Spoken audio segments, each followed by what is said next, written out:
I cheated in the stupidest way possible. Understandable. I have a second camera that I typically use for my cat, and I just hooked it up and did that scene, and now I still have you within the scene, and we should be good. Hey, is it stupid if it works? No. I mean, I'd still call it stupid because it's like the most ass way to like try But to solve look, this look, it's problem. effective. No one asked about efficiency. We just said efficacy. Efficacy. All right, so I'm gonna hit my streaming button here in three, two, one. Give it a moment to actually start. Welcome to La La Land. Right. Here we go. App. There goes my bit rate. It looks like we're up and going. I believe so.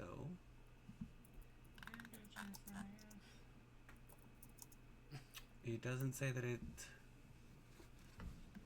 has any length to the session, though. Let's see, just chatting. We're just chatting. We're just goyles. Co-stream as a tag. There it is. Aha! Cool. Oh, are Now you my streaming session's this going. under just chatting or under makeup? My title is Divas and Death Saves Interview with Shoujo-A-GoGo. Oh, I meant your category. Oh, my category is gaming. But that's just because the way my setup is pulling that. But I can change Okay. the name of my cat. Category. I didn't put a category. I'm Chatting. saying just chatting. Just chatting. There we go. Just chatting. I didn't know that those were things. Let's update that. Oh, there's a lot of just chatting streams. Okay.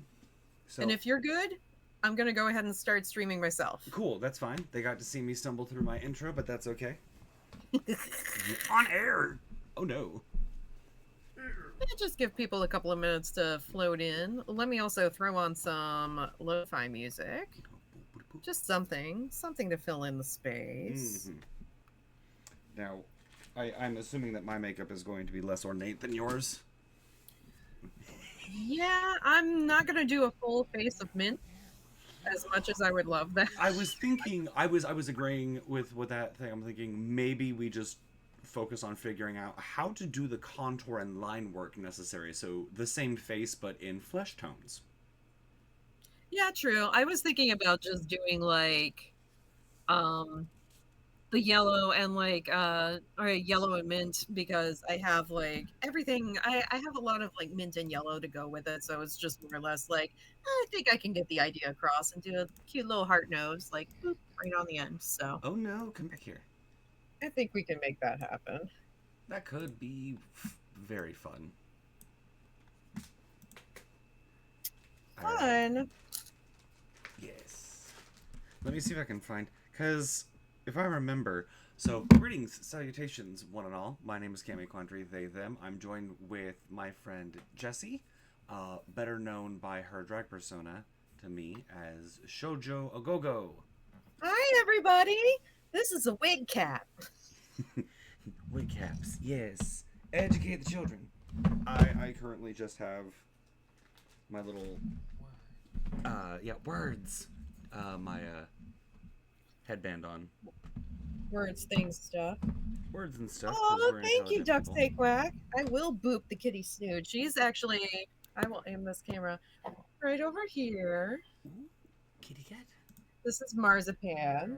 Give me one second. Your cat's name is Marzipan, of course. I can't seem to see the chat on my end, but that's fine. We've got two different chats going.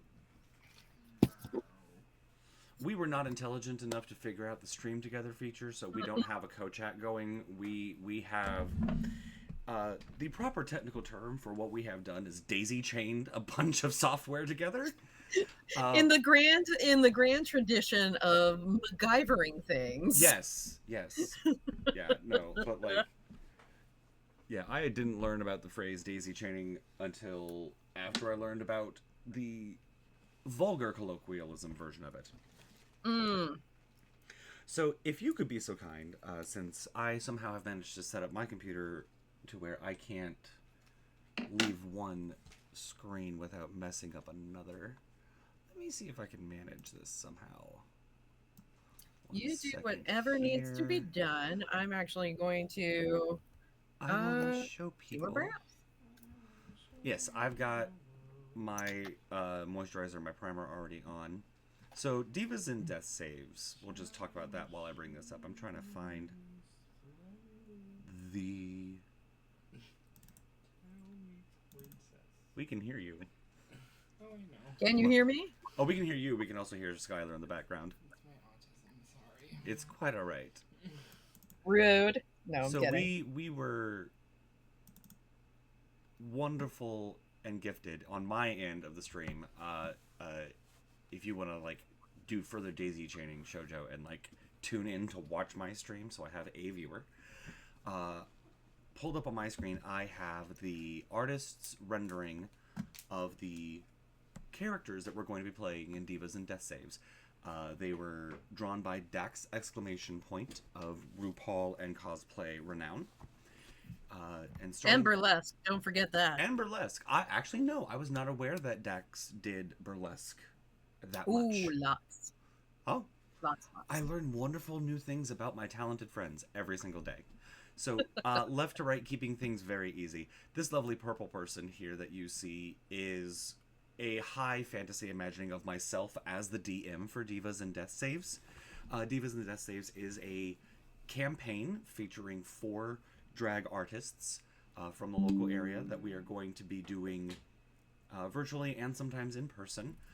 Basically, think a very high fantasy version of RuPaul, but instead of just getting money, your troupe essentially becomes a sponsored adventuring party uh, with the added benefit of you are openly queer, you are drag artists, and you are out there literally spreading joy and positivity, or else. Uh, Imagine being openly queer in a world where nobody has a problem with that. That in and of itself has been a fantasy so far. right. Ugh. So we're gonna minimize this picture a little bit so my friends here can see the beginning of your process, which I feel is going to be a little bit longer. So down here, Maybe just touch. a touch. To my bottom right here, this lovely purple person is the character of Tawny Fox, who is an astral elf divine soul sorcerer. She will be played by my friend Skylar, So, better known as Ms. Kacha Attention or Miss Trans DC 2024. yes. Caught whose attention? Yeah, right. Uh, but she is one of our lovely, lovely players. She's also one of my good friends and my roommate. Yeah. I am the unofficial crazy rich aunt of her drag family. Yeah. I just live in the big house with the giant yard and the animals. Yeah. Uh, Up here at the top, this is our lovely little shy boy, played by Jay Ruger, another local drag artist. I honestly do not remember this character's full actual name. They just go by Steve because they are a half orc and their true name is very long and complex. But they're our lovely little cleric. I'm X Trans DC. Yes, Jay Ruger is Mixed Trans DC 2024. Yes. So lots of representation up in the Hazazazaus. Down here, this character's name escapes me. So I'm going to look it up on the lovely Discord that we have going because I don't want to be wrong. Here we go, here we go, here we go. Oh no. Going back. Real quickly, while you're looking that out, I would like to shout out to my mod, the foul one, for hopping on at the very last second here. Appreciate ya. Well, I am looking for Krista. That is the character's name. She is an elf named Krista. She's very tiny. She will be played by Ms. Demanda Martini. With Miss Demanda Martini has many titles. I can't keep up with them. I know she was Ms. Green Lantern at one point. Yes. Do you currently know any of her current titles or relevant titles that we should, plug? Other than just, that bitch. Cosplay queen. She is Cosplay that queen. bitch. Um, gosh, she has done so The much. Dazzler of the DC area. But honestly, that would be the title that she would want to have all the time, the Dazzler of DC. I'm trying to find one. I'm trying to find a superlative for myself, because none of the ones I've tried have worked. Someone suggested purple people pleaser. I'm like, that's cute, but vaguely problematic. Oh, I kind of like that actually. Yes, That's but so like funny. the purple I people see why eater it's song problematic though. is an issue. So who not quite sure. I was thinking the violet vibe. Ooh, that's cute. You know, Come on, alliteration. or the fuchsia fool. See, I just make up titles. I'm just Same. like, yes, I was Miss Hot Dog 1972. I The ate the eggplant most hot dogs. Einstein. I ate the most hot dogs at the Minnesota State Fair. Yes, Miss Um, Hot Dog. I am also Empress Monster Truck. Empress Monster Um, Truck. I ended up using Gravedigger and jumping over at least 50 school buses. These are You know, titles that our friend has given herself. If you Empress want to yeah. be on this stream, go shave. Hold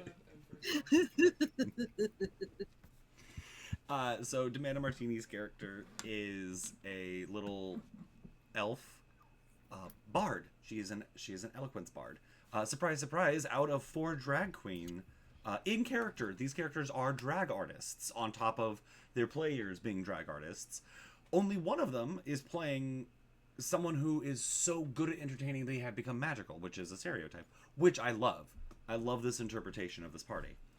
And then, last but certainly not least, our mint green bugbear over here is Fluffy Hassenpfeffer, played by the one and only Shoujo.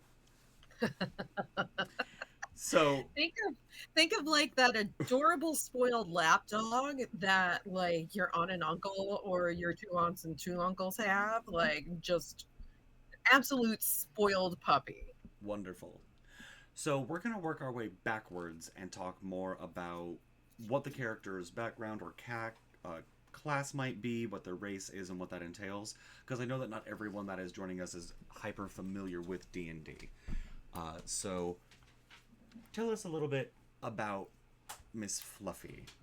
I know some bare facts. She's a fighter, right? Not a barbarian. I believe that's correct.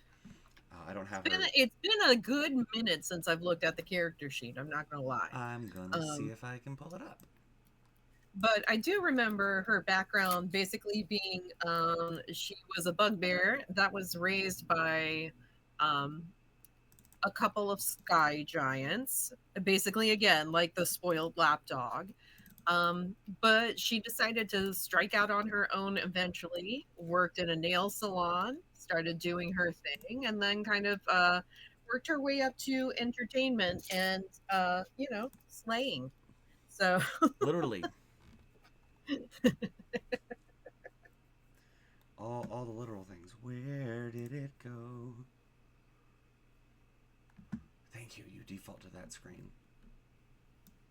Discord knows where it belongs in the second screen. On the second monitor. Oh no! I closed the picture. You're not supposed to see me. So unfortunately, my updated version of your sheet never made it over here, so I have to go back into our Discord. I know it's there. Somewhere. I see the And cute she's little already got makeup on the laptop. I see the cute little doodle that you made of her, which I enjoy. She is a rune knight fighter, yes. Yes, that's right, because I wanted her to be able to Get bigger. be a giant woman with giant weapons because it makes sense since she was among sky giants. It Um, just the so in D&D, bugbears are unique because they are built for ambush, and their arms. Oop! I'm hearing myself echo. Is that on my end? I haven't messed with anything. It shouldn't be on my end. Let's. On the off chance. Can you still hear me? Okay, cool. So, bugbears have the ability to reach an extra 5 feet. And if you couple that with the lovely pole arm that she has here, I think that means your character has a grand total of 20 feet of reach instead of the Yeah, typical which is 5. ridiculous. Mm-hmm. Ridiculous amount of reach. And then that's just in your normal size. If you go up a size, you get 20 feet of reach by virtue of your size, and then an additional 10 because of your halberd. So that's 30 feet, which is as far as most people can move in a single turn. Oh, you thought you could get away, huh? All I wanna do is see you turn into a giant A woman. giant bugbear. Yeah. Okay, let's not get copywritten. let's not get fined. I've only been on Twitch for a month. I don't want to get in trouble. They muted the end of Portal. I mean, would they really like copyright someone for singing like less than 2 seconds of a song and So changing like one of the words? technically copyright kicks in at 8 bars. No, 8 measures. You cannot sing Interesting. more than 8 measures of a copywritten song without violating copyright. Or words That's like that. great. Get in the comments. Tell me if I'm wrong. I would really appreciate knowing how wrong I am on that. That feels important to know. So you went super fighty girl. Uh, I went the most aggressive because we have a lot of. I noticed in our party we had a lot of magic. We have a lot of healing. Like we have a lot of other stuff, but we don't have anybody who's like super fight person. Um, or bugbear, as it were. So it just felt like, we need somebody to be the fighty person. well, she's also going to be strangely utilitarian because Hmm. bugbears can, on the opposite end of having long arms, they can squeeze into areas smaller than themselves, and they are naturally stealthy. They are Hmm. they are ambush predators. Like, Uh, I mean, she could probably sneak into a handbag or a purse, a maybe a large Tupperware suitcase, container. a You large know, suitcase. yeah. Uh, if anyone learns the reduce spell on her, it's going to be a problem because the rules as written states she can fit into a space one size smaller than herself. So Mm. she can technically walk through, not around enemies because she like squeezes around or under them. Uh, Oh, yikes! so I had a friend uh, who, inspired by a TikTok, made a warlock bugbear whose signature thing was to use repelling blast from inside the same square as someone and send them 10 feet up in the air to then take Ooh, fall nasty, damage, nasty, which chef's kiss brilliance.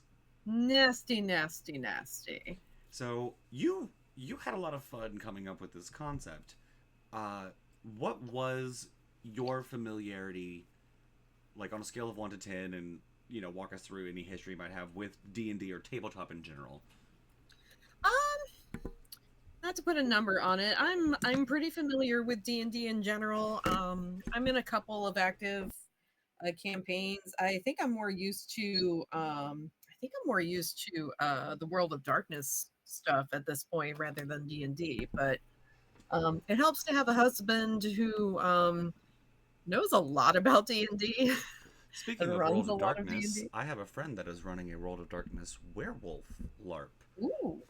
Now, is this down in Richmond. the more recent werewolf or Werewolf the Apocalypse.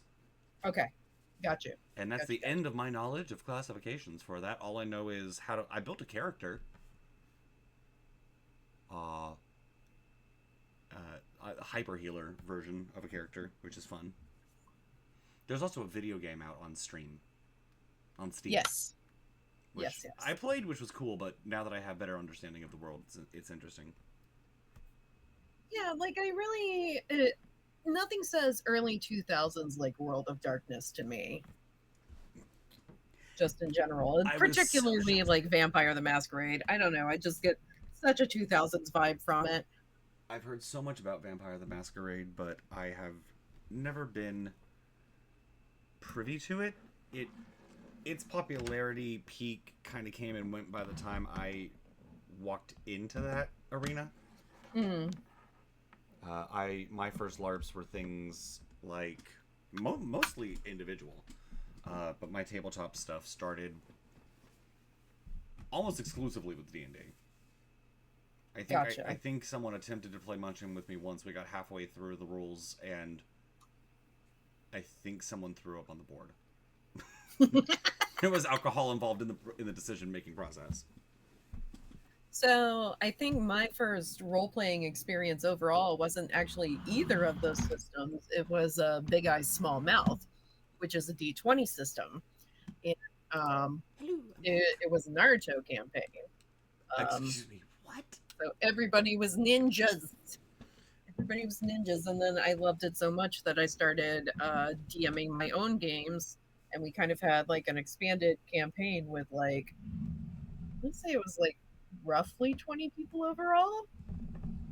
So I Gotcha. was like co-DMing at one point. It was a lot of people. It was a Mm-hmm. lot of fun. Yes. I need to plug in my little light.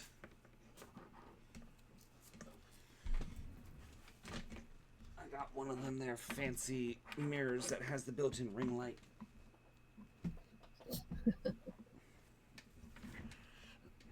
They said let there be light. Ooh. Good morning. She's lit. Yeah, look. Woo.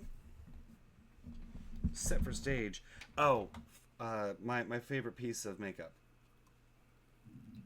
You know, if I was a smarter person, I would have put in my contacts earlier. I am not a smarter person. Ancient Makes theater it makes a theater huge clown. difference. Makes a huge difference. Look how old this thing is. Wait, hold on. I gotta put on my glasses. Lord. Oh my god. This was the not opened extra clown white that my mom bought in 19. Hold on. 77.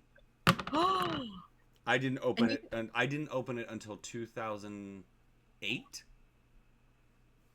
and it still works? It's Like still good. that's that's crazy to me. Now, That is crazy. it is an old recipe. It is heavy as crap. You know, all the things that are problems, but it's not toxic. It's just it's grease paint. That's Is it crazy. grease? Is it oil? What the heck? Let me see. Water resistant, safety tested, made in Germany, and that's where it ends. Hello, Rat Cog. Let me Hello, people see. in chat that I don't know and I can't see. That's all right. Let me put on my Granda glasses. I got my start with Teenage Mutant Ninja Turtles and no, or it is that right? And other strangeness. I'm sure there's a game named that. That would not surprise me if there's a game named that. I've heard stranger names. But I'm Ching. Oh, that wasn't on purpose. But you should act like it is. I should. I'm Yes, normally that was better at my improv. intention. Totally, 100%. Where's my dermal blend? We are not sponsored, but I'm a theater kid. I was about to say, if we were. If we were. So, honestly, the brand that I feel currently I inadvertently, I'm not actively putting anything on my face. I should put my glasses on before I hurt myself. I do a lot of brand ambassador work unintentionally for As I Am Curl Cream. Hmm. It is a black made and owned business. It is for African hair, for black hair, for tight textured ethnic hair, and the curl cream specifically comes in color deposit variations, which are great if you say are a little black or brown girl that wants to look like Ariel when you go to the movies, but you can't use that spray on or gel crap that like Joico makes because it makes your hair really gross and sticky and patchy.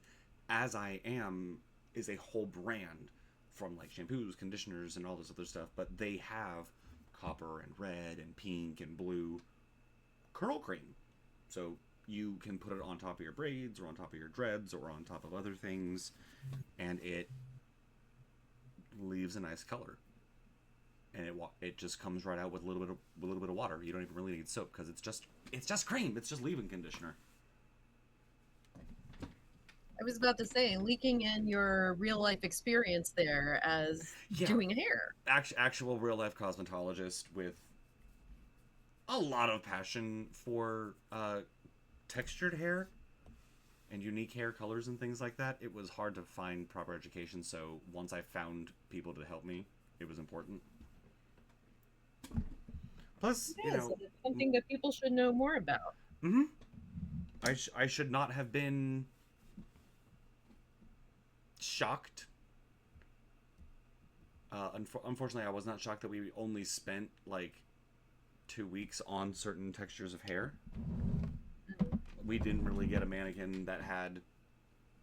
I didn't have like I could not do someone with like Lupita Nyong'o, her hair texture. I was not taught how to do that until I got a person with that hair texture in my chair who happened to be another student who already knew how to do her own hair because she was 20 something years old and going to cosmetology school just like the rest of us. I didn't know yada. That's crazy to me. The thing that I found is there are two kinds of people in most beauty schools. People like me who have fantastic instincts and some decent transitory skills on the front of house end, but no real technical skills to speak of. You know, fine. And then you've got people that basically lived and worked in a shop half of their life by necessity or by proxy, and now just need the how do I mute that?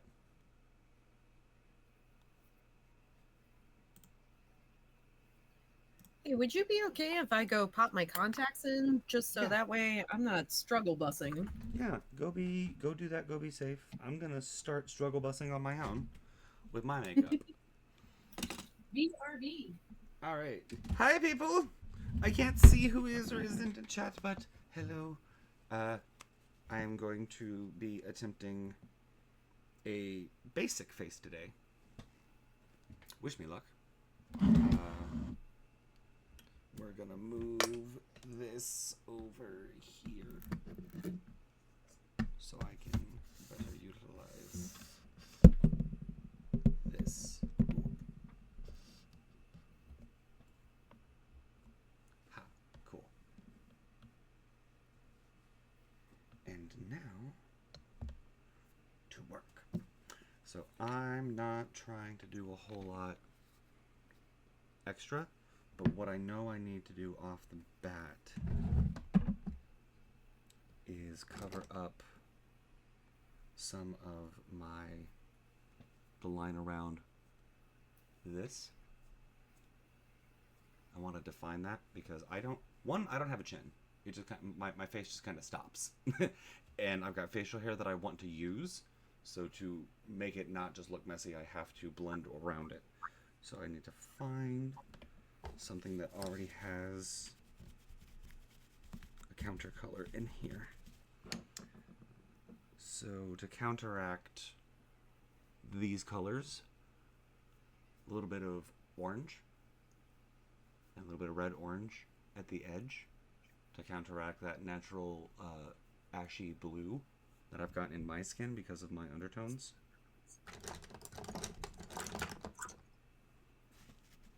Goodness gracious, my microphone is sensitive.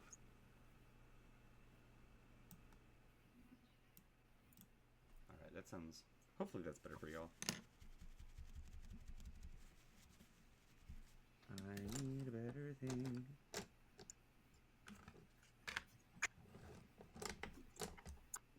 Okay. She lives. Can you see? One is attempting to escape on me, which is very rude of it because it was working just fine yesterday. Are you the only one that has this color that I need, you son of a bitch? I was just telling the folks at home that because I want to keep my facial hair, I have to outline it in orange before I put my foundation on. Hmm. Because that counteracts it and makes it blend better. Because if I have like Right. the little shadows that aren't the ones that I want to keep because of contouring, because I have to contour the F out of my chin. Because again, I don't have a chin. My face just stops. See, that's why you have to make one. Right, right. Just See, I have several of them, so I need to same. distinguish the first one. I have accordion neck. I actually, spoilers for Disney World, I got disapproved to be friends with Buzz Lightyear and a number of other characters simply because my neck was so long it could not fit the costume. So like if you look at Buzz Lightyear, if you were to make a costume for him, there would be two rings, one about the width of your shoulders and one about half that width, that both sit under the jetpack.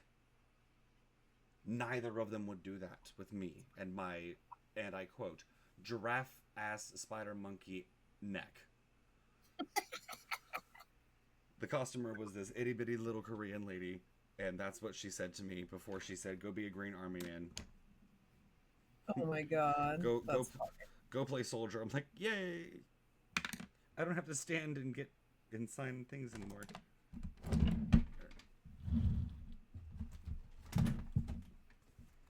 I'm also stalling because I'm not entirely sure what I want to do. Be like me and make it up as you go.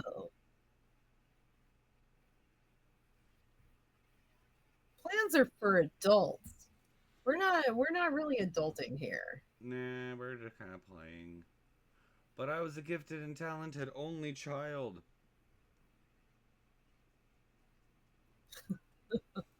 Everything is a competition that I have to have top marks in, even if I fail.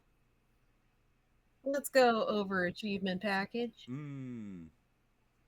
Let's see. The only child of two Air Force military people from hyper organized poverty level families Mm. slash hoarders. My dad was the middle child. My mom was the first of two. Interesting.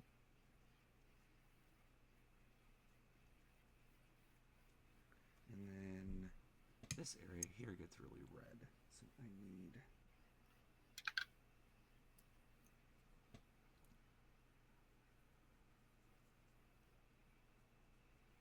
just a little bit of green. Speaking of Just green Luby? makeup. Hmm? Just Luby. Speaking of green makeup, Wicked. We're gonna have fun with this. I have found a way. So my current stream, if you haven't looked, Miss Shoujo, is I'm playing Baldur's Gate as Elphaba. Oh my god, that's so fun. Uh, I did way too much research because I read three of the books by Gregory Maguire, and pretty much realized she's a half elf wild magic sorcerer.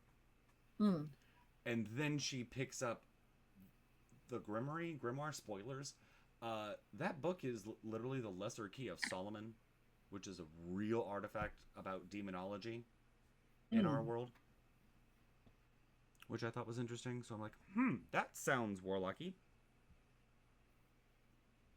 No, that seems appropriate. Oh, that too. It's also appropriate that it's the wizard that gives it to her because he can't quite get it. And then guess who? Have you Baldur's Gate before? Do you know the? I know of the characters in Baldur's Gate. So you know how Gale's the wizard, right? Yes. I double nat one attempting to save him in order to recruit him, so he died before I could actually see his face in the. Oh. I was sad that's the first time that's ever happened in 1,300 hours of playing that game. But again, I'm playing as Elphaba. That feels poetic and appropriate. Ever so slightly. So then, are you okay? So as Elphaba, are you pursuing a romance within Baldur's Gate? Little too early for that. We just got to the Grove. Hmm. Um, we enjoy Shadowheart until her racism pops out. We really like Lae'zel. So far, Lae'zel is the one that we can stand the most. I was about to say, Asterian's going to be so mad that he's not the most dramatic one there anymore. I literally had the conversation with myself for half a second. I'm like, is Shadowheart Galinda or is Asterion Galinda? And then I'm like, it's Asterion. It's Asterion. Pale, curly hair, flamboyant, noble, selfish. Yeah, Asterian's Galinda. Linda, as Dr. Dillman says. I'm so excited about that movie. They fixed the quote on the poster, which made me excited. It's going to be a two-parter, isn't it? Yes. Well, they're including things from the The book that were book. omitted. Mm-hmm. I wonder if they're going to reorchestrate a little bit because going to a conversation I had about Mean Girls, the movie musical versus Mean Girls, the Broadway musical, there are things that happen within musical numbers, like in Meet the Plastics, that little tip tap number with the 3-part harmony. That is a wonderful referential genre aware thing to throw into a musical on stage. It doesn't really translate to a movie musical because that's not a trope that belongs in that genre to begin with. So they changed it to the one person's slow intro with a like slow mo frame. Interesting. There were a lot of changes to the way that the songs played out that fit the medium much more appropriately. Like Sexy in that movie musical was like the beat was changed to be a little bit more modern, a little bit more hip hop. Most of it was done via TikTok with the girls getting ready and like get ready with me videos, very reminiscent of what we're doing right now, but a lot I wouldn't. more well I was about to choreographed. say we wouldn't know anything about that. No. Not a darn thing. But see, when I sit there and do the dumb powder things, they work. And I get mad at myself for not doing them. So it's a thing I'm wondering is how much are they going to keep of the original versus how much will they modify in favor of what the medium necessitates. Yeah. Because I think that's a question that drag has a lot as an art form is, you know, there are certain songs that you can do at certain performances, such as like you can do certain things at Pride that you can't do at just like a basic brunch. And this is where my expertise on that runs out because I have been an enthusiastic admirer and supporter of drag for far longer than I have been an active performer, but I believe you as an active performer have a better perspective on that. So it's interesting because, like, as far as being a dedicated drag performer, I actually have not been a dedicated drag performer for long. I actually started out doing live art improv.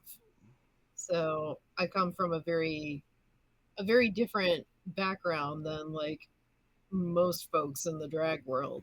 Same. But I think sorry, go ahead. Just agreeing. So I think it gives me like a little bit of a different perspective. But yeah, I understand exactly what you're saying there and agree. Because like I'm the kind of person where it's like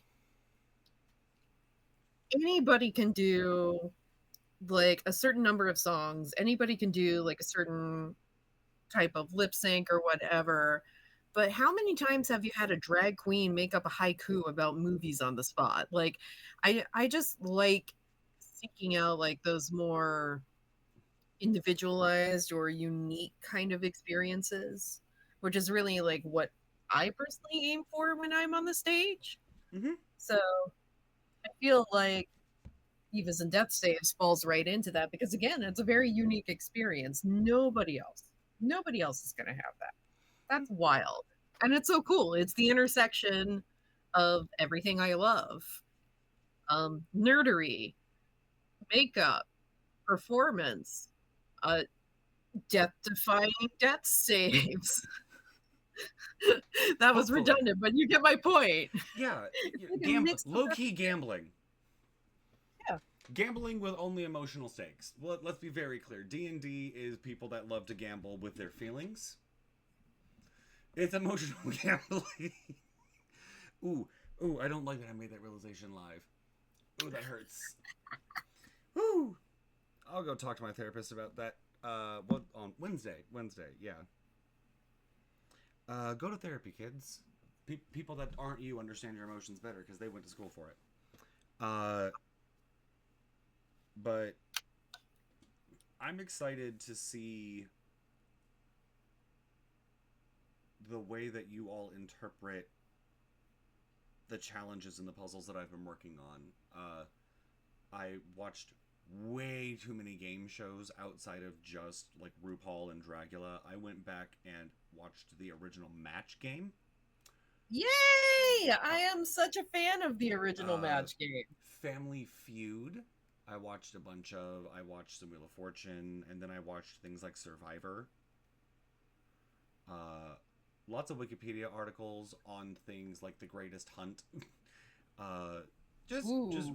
weird. My Google hates me. I'm a professional GM with 8 active campaigns, one of which is always horror based. So I'm on every list, but it's okay. Uh, Are you on NSA's list too? No. I'm at this point. At this point, who knows? Hi, big government. We know Hi you're there. watching. I know Big Pharma's watching me. I've said numerous times the first place I'm going and conquering is every Gilead uh, place because they're the ones that make. Oh yeah, the name of the company that makes my Biktarvy, the medicine that folks with HIV use to remain healthy. It's called Gilead. Mm, Yeah, yeah. We're gonna do some reclamation. So I'm right. keeping my eyebrows. It looks like you are blocking yours. Yeah, I am blocking mine out. Granted, I can see like a couple of places where the glue was like, I don't want to cooperate, but it's like, where are we going? We're at home. This is fine. This is safe. Yeah, this This is an is experiment. right. This is we are playing. This is a wet run. Exactly. This ain't there ain't no such thing as dry makeup, but this is a draft. Exactly. This is setting up the canvas right here. Mm-hmm. This is setting up the canvas. My my personal favorite part of whenever I put my face on is my eyes because that's where I spend the most of my time and it just totally reshapes everything once I do that eye. But in order to have that work, I have to have the framework of this, contouring and everything. So it's like, yeah, let me just make sure this is set up the way I want it because I bring like the highlight on my cheeks down a little bit because I open up the space of my eyes. Yes. I actually had a brunch show yesterday at Casey's in Fredericksburg, which, by the way, fantastic venue. Absolutely love them. So glad that they had us. Host Um, us. and it not only wasn't it like Shoot, I totally lost my train of thought. Oh, I remember now. Okay. So when we were doing like a little between numbers banter, it was like, I told the audience, I'm not doing this to impersonate a lady. I'm doing this to basically be a cartoon. I Yeah. feel like drag is not like it can be gender play and it should be gender play, but beyond that, it should also examine like when we're talking about real life and the perceptions of beauty and what those things are, we should be challenging all of that. And as a live action cartoon, I feel like I feel like that's where my drag lies. It's just more or less going, well, this is what you say is beautiful on paper. Why don't I throw this into the real world and see how that looks? Let me Like see how you deal with like this you are with a giant. actively thirsting after Jessica Rabbit. Let me emulate that and see if Exactly. and see how you like it. Exactly. Why not? I love that. Because I mean, art at its core is about challenging perception anyway. So it's like, okay, well, if we're already here, let's take it another step. There it is. Blue blood. Ugh. All right, let me see. My contour. So, yeah, no, I realize more and more that because I change my actual drag face so Mhm. often because I do masculine, feminine, androgynous, country, glam, comedy, Yeah, you do a little cinema. bit of everything. I think well, I haven't landed on one thing, and I don't really think I ever want to because that is why I finally settled on a name that felt better, which is Cami Quandary. And the I'm sorry, it's in my name, Quandary. What the heck is gonna happen this time? It's So all a question. it is, and it's all a matter of how you look at it because gender in itself, to me, the way that most people think about it, this is what people of this gender look like. I'm like, that's just assigned aesthetic based on your genitals, Hmm. and that has changed so many times vehemently, such as the French Feminist Revolution, where they Yeah. took back the color pink. Well, they didn't take back the color pink.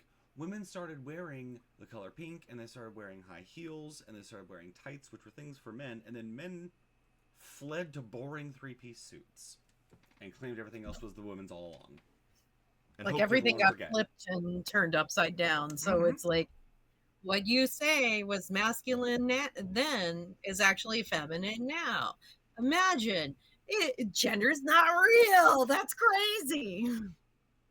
Yeah, it's all a matter of perspective. Nothing matters. All our Freddie Mercury, nothing really matters. But the basis of most of mine is my contour. From what I Hmm. from what I've learned of myself, is that is the one thing I will spend more time on because my eye's going to change. My eyebrows are going to literally move an inch in either direction. My facial hair will disappear. I'm so sick of this. Turn off all notifications from Facebook. Hallelujah, and we're learning. Tell us you're an elder millennial without telling us. Oh, look, my wig cap. It has escaped. Well, all right. That's the world we live in now. Goodbye, wig cap. It's okay. I have the foundations of what I need anyway. I watched. She just Yes, went, I whoop. watched you put on the foundation. Yes, I was there. I saw it. I saw the paint. I saw the glue stick. I was there. Oh come on! Do what I want. Do what I want. There we go. So for my contour, a lot of the cosmetics I use are sugar pill, and my go-to contour is called Text Me. But look at that brown. Such pretty brown. I hit the. I hit the gray a little hard on that one. Mm. Gonna see if we can fix this. The answer may be no.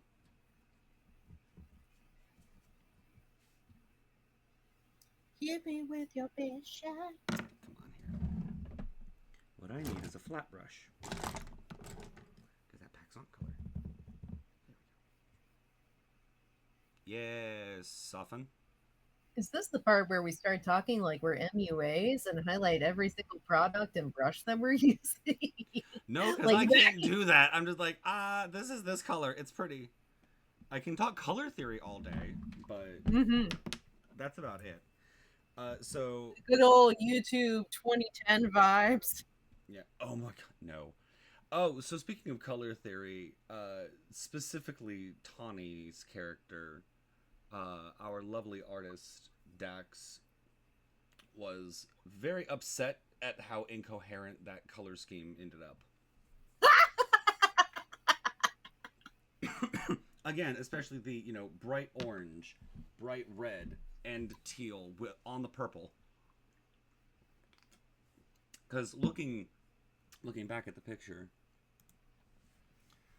like you you and Steve, you and Jay's character definitely look like a team, Mm. and these two kind of sort of match. Like the three of you very loosely feel like you could be associated with each other. And then there's this bitch. I don't count because I'm not really there. But like, there's this hoe. I'm Charlie. You're the angels. But and then there's the trainee. That's what that feels like. I'm Charlie. You three are the current angels, and this is the trainee that doesn't have her crap together yet. She hasn't been given. She hasn't gotten the memo on the uniform quite yet. She's not. She In the group hasn't text. figured it out. She's She not in still the. needs to go to orientation. She's not. She's not in the group text where we all discuss what we're wearing. On Wednesdays, we wear pink. Mm-hmm. Otherwise, you can't sit with us. It was real that day I wore a vest. And then the day that she gets cut, they're all wearing the things that she didn't like them wearing at the Of table. course. It's wonderful. The day that Regina gets the chop, like Gretchen's in a vest. I'll bet money was the vest that she called ugly, but we will never have that canon.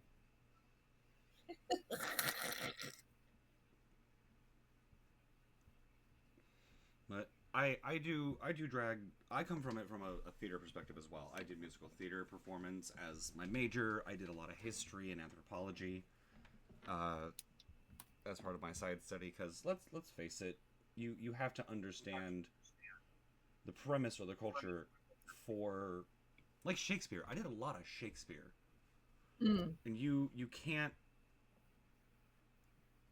effectively understand or do Shakespeare without understanding the context of like why in the crap does Lady Capulet not step in? Why does she not know her daughter? Why does no one care that she does not understand her daughter's thoughts and feelings? And her mom didn't raise her, it was her nurse. So that the tie-in of historical context for things in plays, because there's always referential, self-referential things. Look at cinema. Yep. Current modern day cinema is so, especially because of the exponential rate of technology, we reference flip phones as antiques currently, and they're less than 20 years old. Not dating Funny myself to at think all. about. So, it's being able to find the common ground of entertainment for drag itself. Basically trying to be the queer Miss Frizzle is my general physical aesthetic. And So making I people actually laugh. I saw a fantastic film recently called The People's Joker, which kind of examines a lot of that, but it's somebody's trans journey, and they use Batman and the Joker to kind of go, hey, these are really like myths, kind of like Greek myths in our own time. So these are basically pastiches for me to be able to project my own journey on. So here's how I'm using that.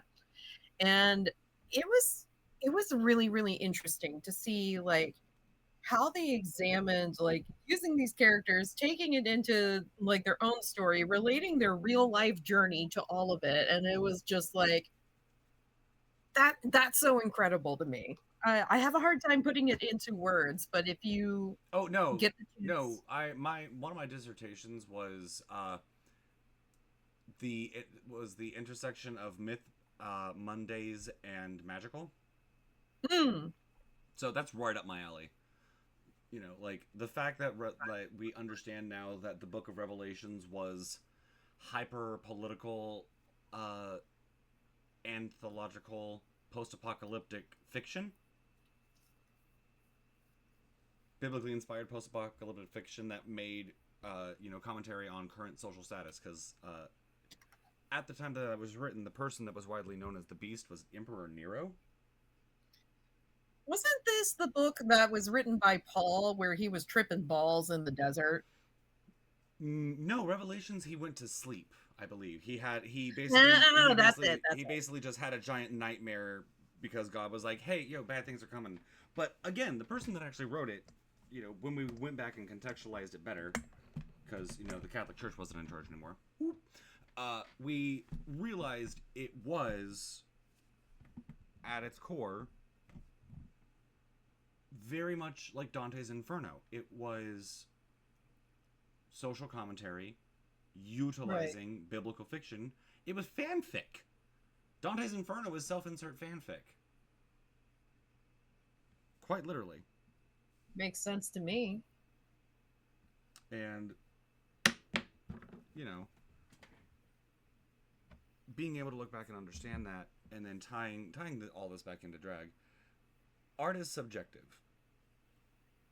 Some people are going It to is like it, indeed. some people are not. But at the core of it, it's your intent. It can be Yeah, lost, it can be not. And I started acting because I wanted to make people happy.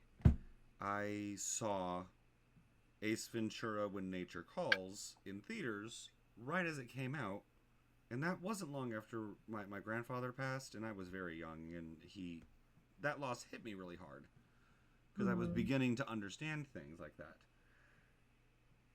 And I remember laughing so hard and thinking, okay, this is what I want to be able to give other people. I see. Some way, shape, or form, this feeling of being present and okay, and even temporary, contentment. I want to be able to give people this feeling I because get that. I never know who's feeling crappy. That very very cliche. We never know the battles other people are fighting. We don't. That's the truth. That's And absolutely the truth. I don't know a single person that has gone into drag or entertainment for the money. We all do it because we want to elicit that kind of response to some degree. Some of us choose very different motivation, you know, mediums. What the heck is happening here? Yeah, I think drag artists want to be the change that they want to see in the world. Mm-hmm.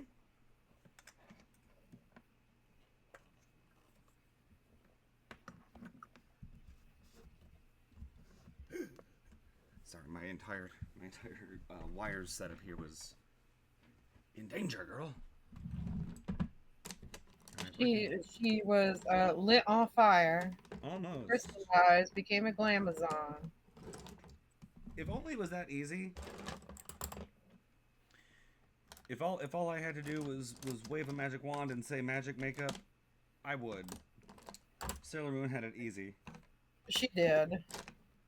Oh, speaking of, I think these are Sailor Moon inspired. Oh, cute! I found them at Goodwill. Really? Yep. I of course washed them, like you should all of your brushes. Right. Well, yeah, cute finds. There we go. That should work for what I need it to here. Yay.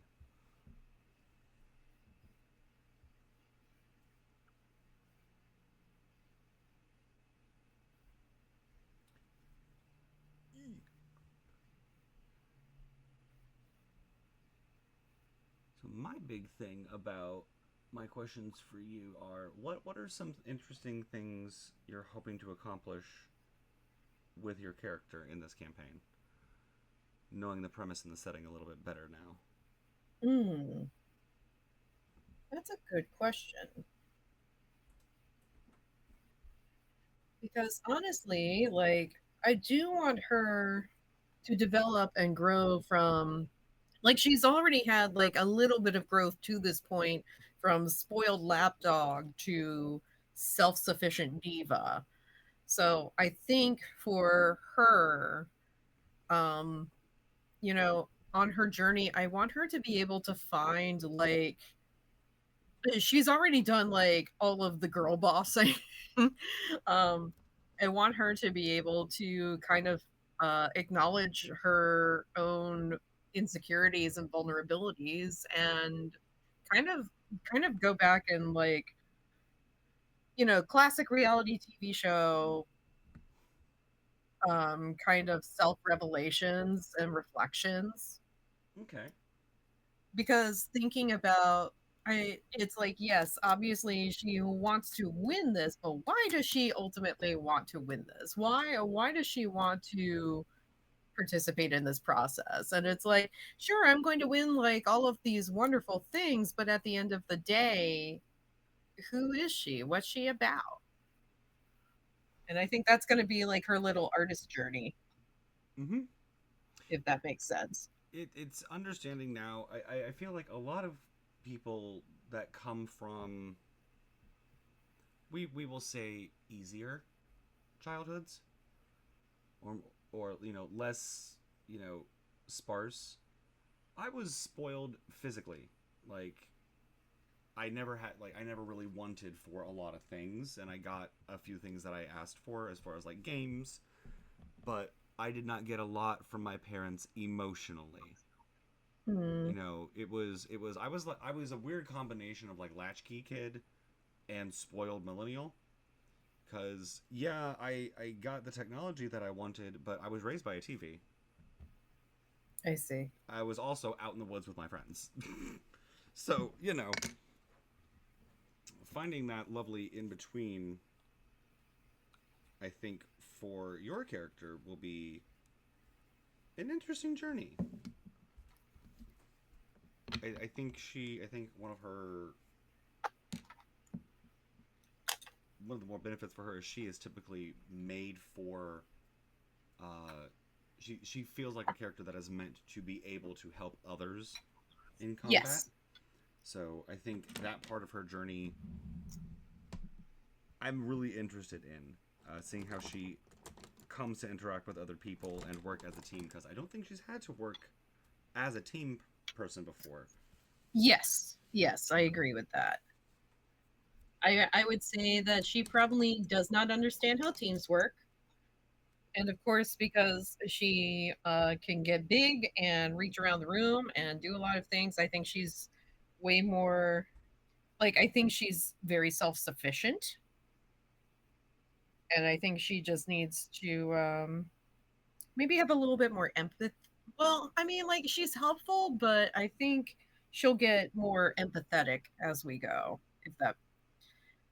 if that makes That sense. it does. And I don't even really think that she lacks empathy. Hmm. I think it's similar to the same emotional hurdles that like uh Elle Woods faced in the first movie. Ah, yeah, I'd say that's right. She didn't lack empathy. She was just a little short-sighted. She lacked perspective. Yes, she lacked a wider perspective. She like because the second that it's very New York mentality. People in New York aren't mean. They just have crap to do. But if you take the second and go, "Hey, I'm really freaking lost. How do I find an ABC place?" They'll show you. They'll tell you, and then they'll go about their day because that's just what they got to do. I feel like that is closer to that representative. Like you said, I think it is more. She needs uh, more perspective She's going to be getting more worldly experience. for sure. And I think honestly that's something I can relate to because I grew up in a very small county uh in the country. It really wasn't until we got the internet that my worldviews started to change. And then once I went to college, experience a little bit more. Um, Moved to Northern Virginia, experience a little bit more. And it's just more or less like you start slowly like building out this image of people and their lives. And then all of a sudden you're like, why was I ever thinking X way? Right. Yeah, I say as someone who was deeply homophobic for years before I came out. Uh, Really? very, and I think again, I think the reason for that was I was being called gay and other slurs along with that before I knew that that meant liking boys. So I so gotcha. I began defending it reflexively because I just heard in their tone that that was a bad thing. I could just hear it in their tone of voice, you know. It's like if I look at you, you know, with the right tone and go, "Oh, you freaking chicken nugget." You know Oh I'm man, but trying I to love chicken nuggets. Yeah, but in that moment you understand the context of it. It's not about the words coming out of my mouth, it's the message. And I spent so much time defending myself from that based on just the tone in people's voice that once I figured out, oh, gay means liking boys, and I've known that since I was 6, and now I'm 12.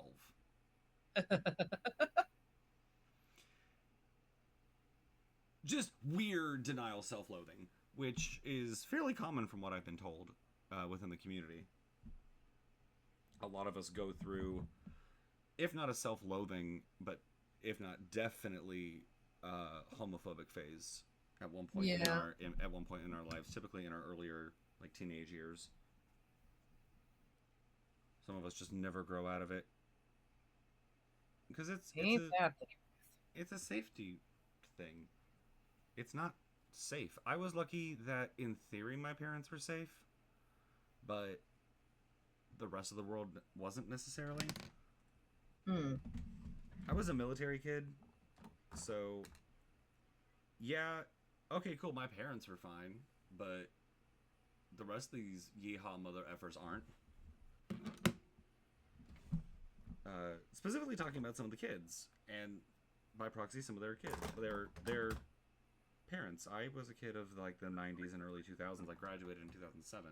When did you graduate? I graduated high school in 2001, 2002. Okay, so not that much before me. No. There's my gold palette.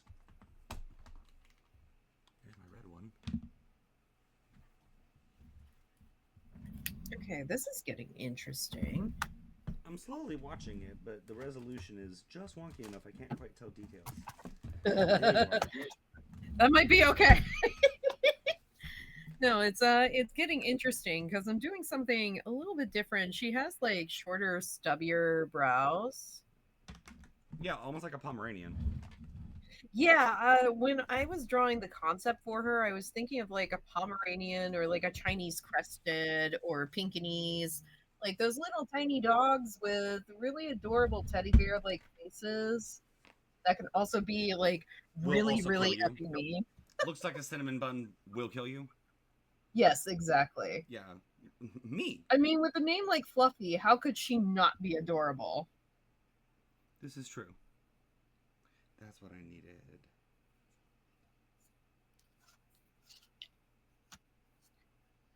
Let's see. Me?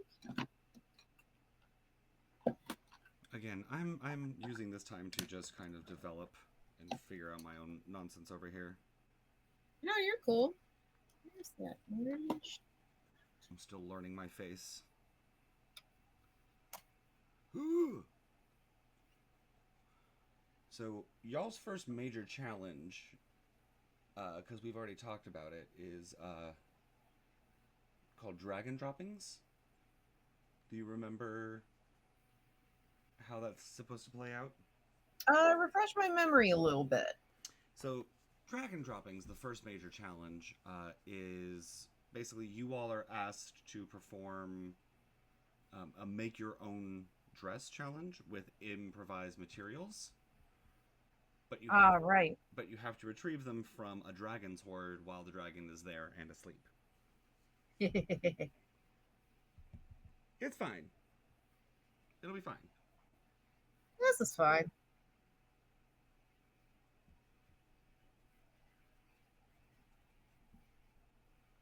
I don't know what's That's happening. a lot of what I do in real life with um with my drag stuff anyway, Mm-hmm. Oh because yeah. I love to craft, I love to build, I love to sew, I love to make and create. Oh yeah. The amount of Now, improvised stuff in most now does drag. Fluffy has that? Does Fluffy have that ability? Yeah, I don't remember intelligence being one of her higher stats. No, no, no, definitely However, not. she is.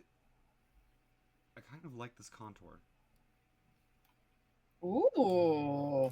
It's a little dark, but No, but it's giving. It's giving, and especially because like with our monitors, like you want to like go hard in the contours so people can really see it. and yeah, I'll hit the highlights because again, I'm just gonna do this and then my highlight. I've realized I got a layer. Whew. Okay. I like it. Stop fucking with it. We're good. Stop fucking with it. Now on to the highlight, and that's gonna be entertaining. I'm definitely putting this on earlier than I should, but we're gonna just do it. We're just Fuck we're it. just I'm doing it. doing it. I'm doing it. Shut up. Yeah, no, intelligence was definitely not a good stat for her. Most fighters don't have high intelligence unless they deliberately want to do like high magic stuff. But your stuff isn't typical. Like you're not an Eldritch Knight. You're not trying to sling spells. No, no. I've done like spellcasting characters and stuff like that, but I wanted to intentionally go a different way. It's like, okay, not only are we going to fill like what we need within the group, let's do something different so that way we can just have fun with it and do something new. Correct. Ooh, I forgot I had this palette. Do I have anything light enough in this palette? No. You fail. Rude. Rude. Very rude. Very rude. All right, flyby. Let's see what you can What do. palette were you looking for? Oh, I was just looking for anything that was light enough, and I landed on my Naked by Urban Decay Honey palette, and I'm using Flyby Mm. because I need to define my frickin' cheekbones. Because again, I don't have much cheekbone. Neither do I. I have a very round face. So it's like we're just overdoing the blush. We want to like bring it all the way up into the hairline because at this point we were just doing whatever we feel like. Hmm? Well, again, I feel like you're doing Fluffy's makeup on top of on top of your face, so it's going to Yeah, be a little strange. but I also like that because then it's like, okay, I'm this weird human hybrid. Yes. You I'm a chimera. you are Fluffy's illegitimate child with one of the producers. She would. Yeah. That bitch. Oh, and just on a fun, silly note. Oh, Hmm? okay. I'll fix that. Oh, everything okay? I hit my nose with highlighter. Oops.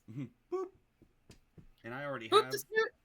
I already have a very bulbous end of my nose, so we're just.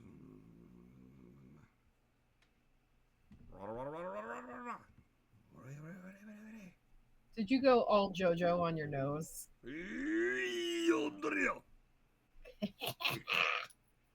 Yes.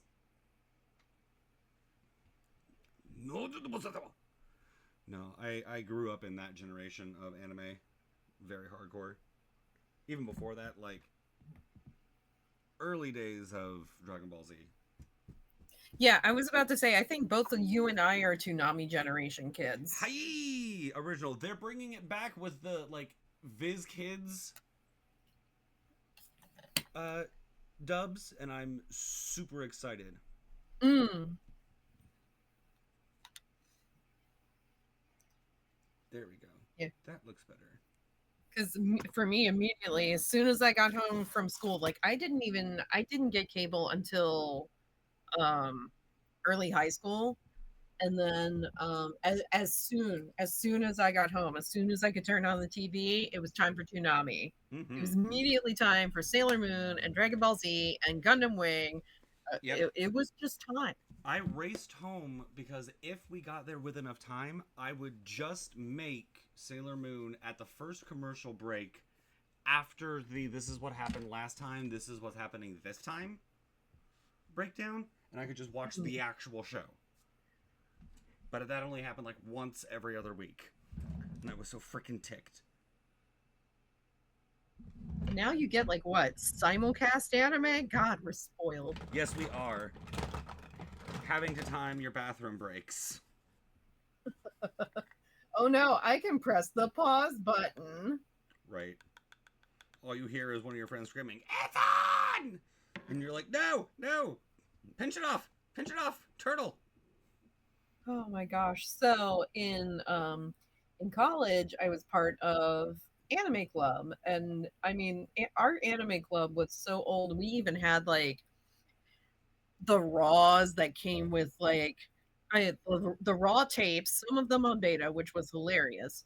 But they would come with like giant scripts because they weren't actually like subtitled in the videos at all. So You you had had to to read. follow the script.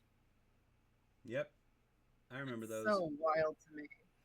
I was in anime club at roughly the same time, but I was in anime club in while living in Hawaii. Ooh, We got spurred. We got you spoiled tell. AF. Well, our teacher had the hookup to begin with, which was cool. But like, we were so close to Japan that we got knowledge of things very swiftly, and we Nice. were never without someone that could help us translate because we were also the Japanese club. That's so cool. It was a lot of fun. I am very pleased with my time in that there. That it taught me a lot about culture and respect and uh, art of like manga and other things. Like being able now, like looking back at it, being able to talk about queer representation in the Pokemon world is thanks to some of the things I learned in that club. And that's something that I have the privilege of now doing at conventions once in a while. So, Yeah, like I mean, we're fortunate to be able to put words to these things now, mm-hmm. which we couldn't always do. Um, and words can be extremely powerful. So the fact that we're able to even like express that now, it's like, okay, where will this go from here? What do people need? What do people want? Like, so powerful. Agreed. Oh, where's my brush away? And I think that's one of the reasons I'm so attracted to D&D is everyone loves a good story that they feel partially in control of, especially if it feels tailored to them. And it's possible. It's a group collaborative story. Mm-hmm. If someone's having a bad day, you throw them a different encounter. It's D&D and to a greater extent things like video games and nerd culture in general originated as a need for safe spaces. Mm-hmm. It's like I always say, the streams cross. We all ultimately have the same needs and wants as far as wanting to be included, wanting to be loved, wanting to be safe. And within all of these different communities, like we all have similar interests, but again, the needs are all the same at their core. Mm-hmm. I literally heard the same conversation about dinosaurs in a Jurassic World video the other day, but the point is the same. Everyone needs everyone needs companionship and safety. It's not about just surviving. As those sages, the Blues Brothers once said, everybody needs somebody. Mm-hmm. Amen. So speaking of everybody needs somebody, does Fluffy have a somebody? Yeah. Does she have a person? Have we I gotten don't to that part of her backstory? I don't think she does at the moment. I think that I intentionally left open. I don't think it's going to be something that she'll actively be seeking, but I think it's going to be something where if it pops up, it's like, how do we feel in the moment? Because she's kind of a brat, so it would have to be someone who is highly tolerant, highly tolerant and patient of those shenanigans. It would have to be it would be a very Evangelion sort of relationship, a very Asuka Shinji sort of relationship. As the sassy McSass face in the relationship, who is I am the brat. I'm big ol' brat. I am every brat. I'm every asshole. Like And they're gaping. very much. But I understand that dynamic very much. You need someone that can just understand this is what's going to happen and continue forward. Yeah.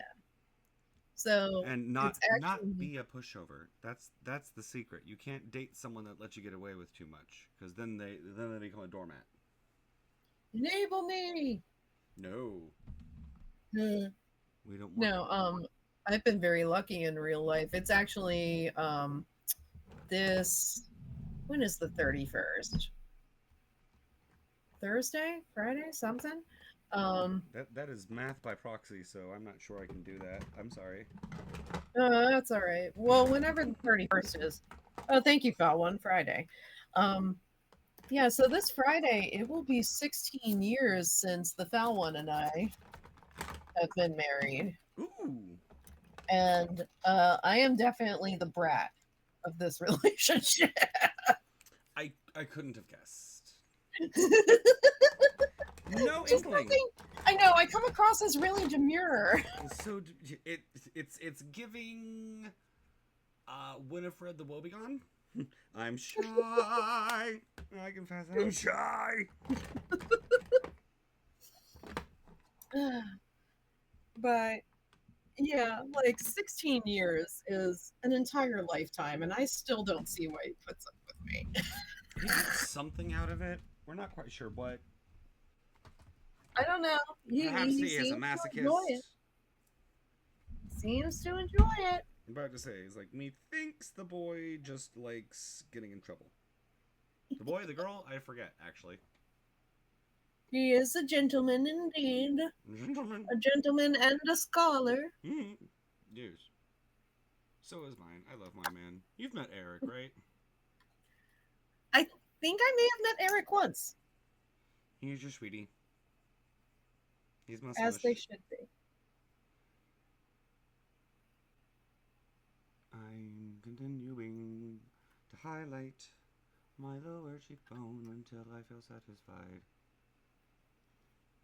Because I don't currently. I'm actually really digging this kind of minty I love sort the of. eye work.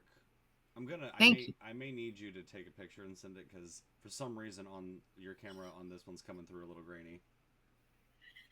Yeah, like I want it to be like a minty kind of like more blue-sided green more Mm-hmm. than a yellow green. Oh yeah, because that would come across as goblin. Yes, I agree. And even though technically bugbears are hobgoblins, your character is designed specifically to be less goblin-y and more hobby. She's goblin what now? D's. D's what? I don't know. All right. Okay, and now. So normally I keep a PG-13 chat. Oh, well. They're fine. There's been one F word. We're good. There's no babies watching, and if there are babies watching, why are there babies watching? Go turn on Bluey or something. Oh, I love Bluey. Bluey's fantastic. Bluey, the secret to Bluey's success is it is a show for parents that kids can watch. Yes. That is deliberately, I believe, how it was marketed, and I can see that in Whenever its I have theory. seen anything of Bluey, it's like, ouch, my feelings. Yeah.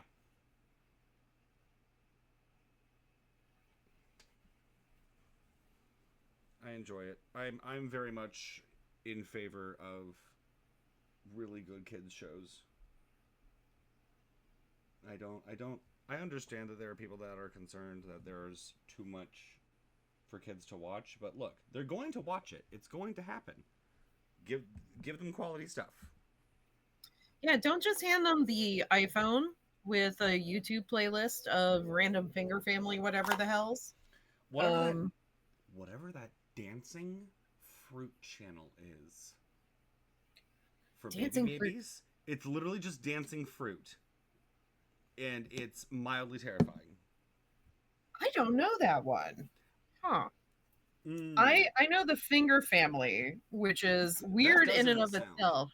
That doesn't sound So it's like appropriate. it's not, but it's usually like, um mom, dad, grandma, grandpa, or whatever. Like they sing like the fingers, and then each one has like a different, like the fingers morph into different things, and it's weird. And I'm just like,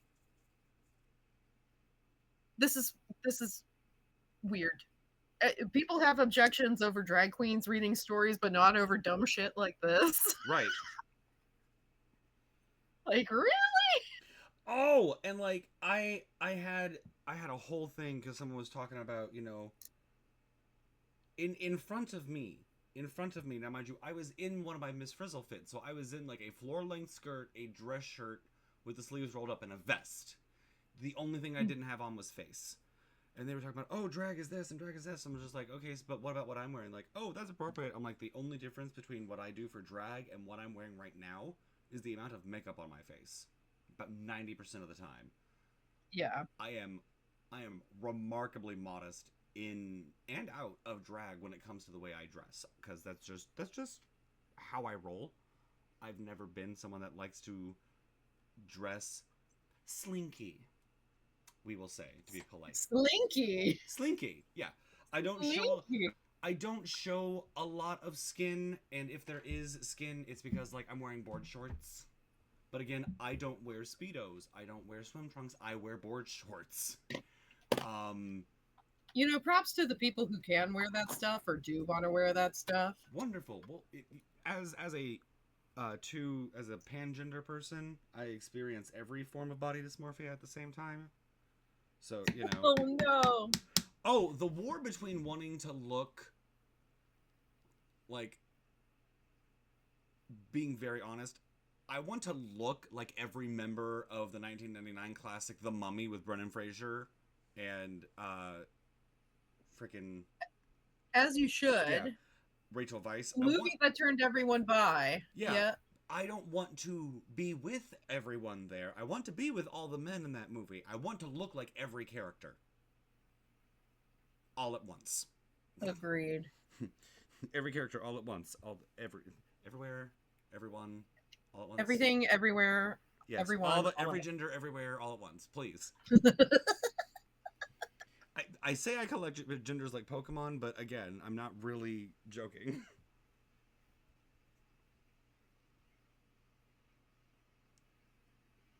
It's a fun I time. mean, imagine how many stones you need for the Eevee evolutions alone.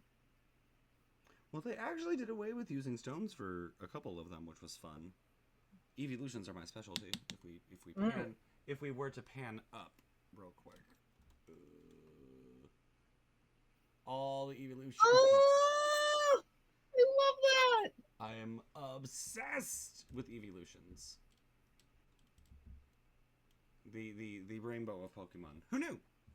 Who knew I'd be getting? So, not to get too TMI, but this past week, you already know about this. A couple of folks in my chat already know about this. I had a kidney stone, Ooh! and I just kept joking. I'm like, man, I really need the stone to come out. I need to evolve my PV into a Urinion. Stupid. I gotta go. Now Please. It's been real.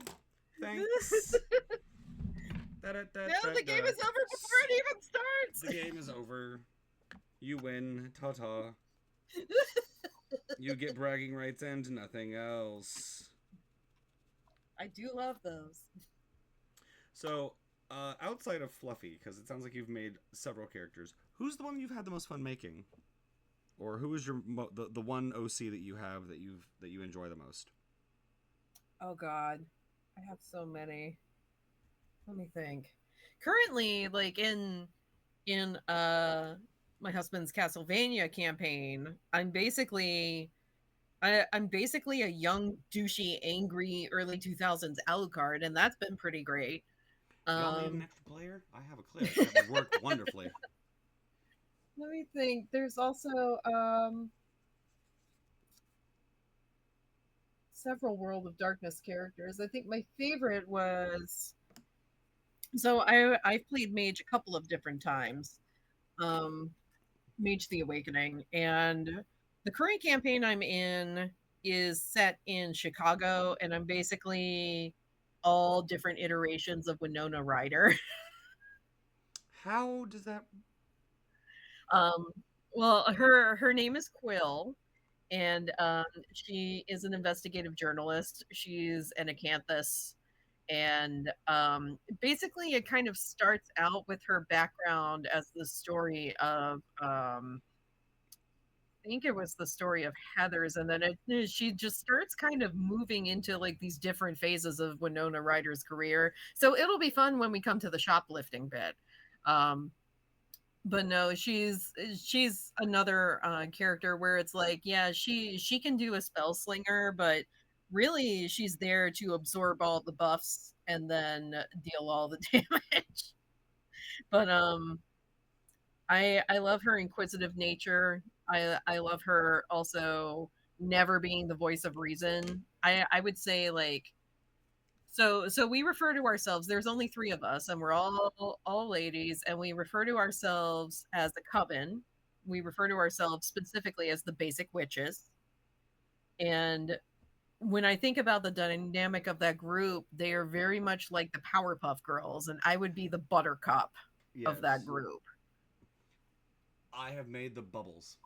I hadn't thought about it too hard until you just talked about it. I have a character that I think would pair with that one wonderfully. Uh, Her name is Ophelia. Oh, pretty name. She is 12 years old, but a demure 12 years old. Uh, little young. She pulls a little young. She's a tiefling. She's a little white tiefling. Uh, Mm. Black hair, purple horns, purple detailing. She was dropped in a baby box because she was born during a full moon, and tieflings aren't supposed to be opalescent white. So superstition, here, take Mm. her.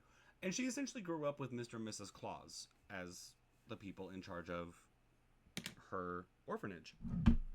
So she's out on a junior adventuring thing to raise money for the orphanage. Aw. Uh, but we have an investigative journalist who was trying to uh, hold onto or take a gun.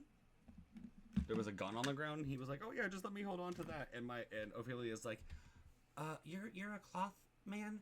You work for the church, so you're a cloth man. Is that the right thing? Man of the cloth. Why does a man of the cloth need a gun? I'm a You journalist. have Okay. Jesus. You don't need a gun. Well, well, he's like, I worship the Raven Queen. I'm like, okay, who's she? And if you're a journalist and a clergyman, still, why does an investigative journalist priest need a gun? You just told me what you are, not why you need this. I don't trust you. I'm gonna have my mouse bite you now. So we actually do have we have a Bubbles and a Blossom in our group. Oh, I figured. So our Bubbles is a young college student named Doolittle who's able to talk to animals. She's very idealistic, and she ends up being the voice of reason a lot of the time, which I find very interesting because she's the youngest. Um, and then our de facto leader, our Blossom, is actually oh sorry post grad thanks. So our de facto leader is basically her name is Freya and she's Regina George. Just so That fun. pigment, real quick. Holy studs.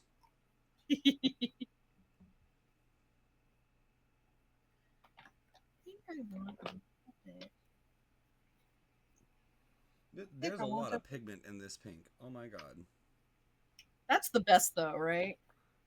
I wasn't quite counting on it, so I overloaded my brush. So we are going to compensate. Because, ooh.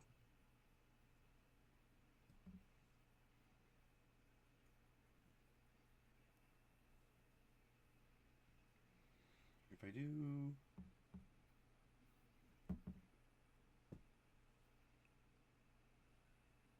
Okay, cool. Hit it with just a little bit of orange, so it's not pink pink. There we go. Yes. And we're making magic. And we're blending. Magic. Blending. Blend, damn you!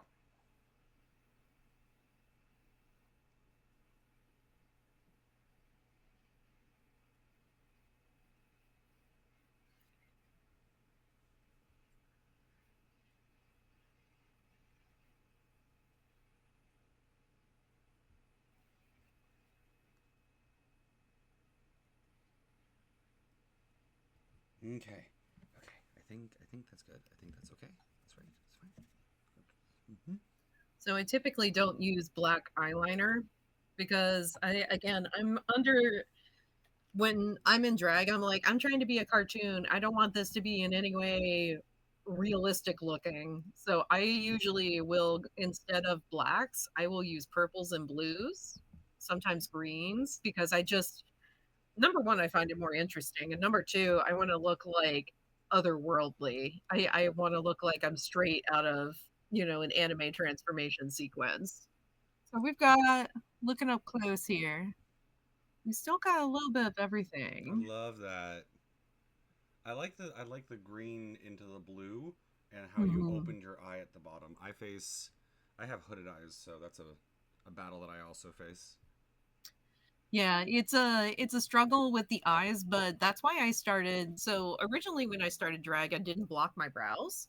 But then I started blocking my brows and I was like, I'm giving myself another extra inch, inch and a half of space, which is extremely important. And Yes. then just to be able to add like some extra eye, like a little bit of white on the bottom just to open them up. It really changes the shape of my face. Yes. I really enjoy it. And I hope other folks do too. Yes. I think I have done what I need to do. Let me take this harsh light off. Ooh. Ooh, Now cute. that I have even light on my face. Okay, cool. Cool. Now I can attack the crap out of my brows. Because the rest of this for me is gonna fly. Let me think. What color do I want this? What color? What color? So I let's feel see. like I talked about Ophelia. So do we think your character has any rivals? I wouldn't be surprised. Okay. I wouldn't be surprised if she did, but if she did, she probably wouldn't acknowledge them as rivals. She would just be like, "Oh yeah, that's somebody I got into a fight with at some point this a Well, couple of weeks ago, I'm sure." well, rival doesn't necessarily have to mean adversarial. It could be Mm. someone that you're just like in competition with. Um, so Like a friendly example, I don't know how hard you Pokemon. I keep coming back to it. It's easy. I love Pokemon, so. So like May and uh, the girl with the Bulbasaur with the dark hair. Oh, yeah, I gotcha. Yeah, they're rivals, but they're not at each other's throat. They're not Ash and Gary. Because let's face it, Gary's just a dick. He's an entitled Gary is ass. a dick. He is just an entitled little ass. But you know, he was still one of my major search terms on AOE when I was young. Look, enemies to lovers, and I work with what I know.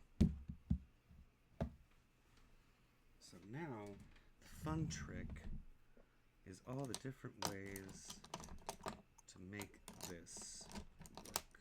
I can't use that because it's full. This one, here we go. So my secret for my brows is twofold. It's a two-part It is two parts. First part is I apply clown white to the hairs. And I will do this for my mustache as well. If you've seen the Riddler picture on my Yes, yes, I have.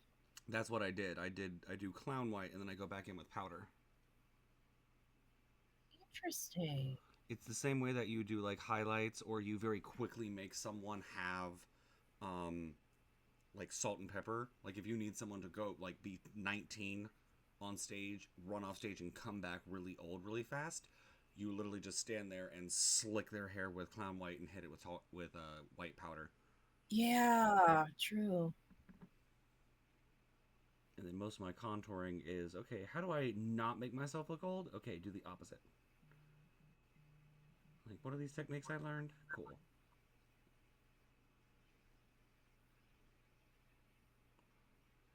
And we just paint this stuff on. Trying to keep up with the natural.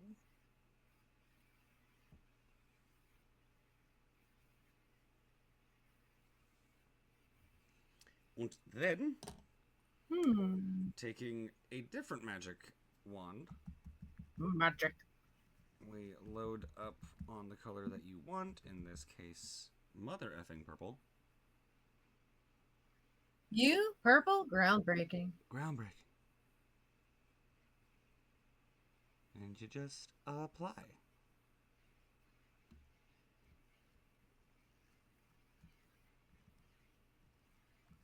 Why divert from a classic?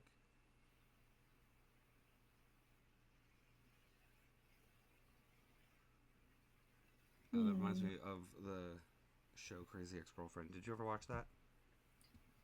No, I have not. I would encourage, especially as someone that enjoys musical theater and such, it references musical theater a lot. Wait, no, I know exactly what you're talking about. Actually, a friend of mine did tell me about it, and I think I saw like the first part, like the first episode, and I was like, ooh, this is interesting, and then I just forgot to come back to it. Mood. Yes, I've done that multiple times. With all kinds of things.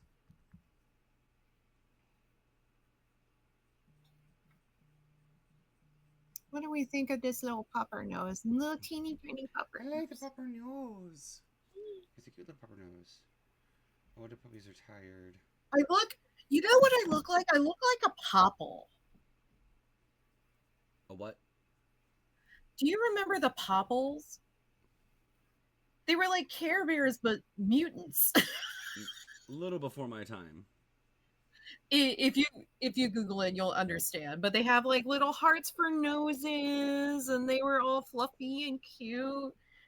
And they were they basically had little pockets. Oh my gosh. That tracks. That tracks. Yeah, that totally tracks. Oh, hello, kitten. Did you wake up from your nap? Was it a good nap? I went down a Hello Kitty wormhole with the lore for Hello Kitty the other day, and it hurt my brain. Oh my god, that's funny. Oh no, like Hello Kitty is actually a little tiny little girl inside a costume, and she has a twin sister. And the only way you can tell the difference is what side of uh, her head the bow is on. That is correct. There was like I remember seeing like little bits and pieces of the Hello Kitty TV show growing up. Oh god, there was a TV show. Of course, there Yeah, was a of TV show. course. There was a Saturday morning cartoon for everything back in the day. I shouldn't be surprised. Hamtaro existed. I mean, there was also like their take on Calico Critters, like Sylvan Park or whatever. No, I think I vaguely remember that. I may have blocked that out. It You know, like a responsible person. might be for the best. It might. Might be in my best interest.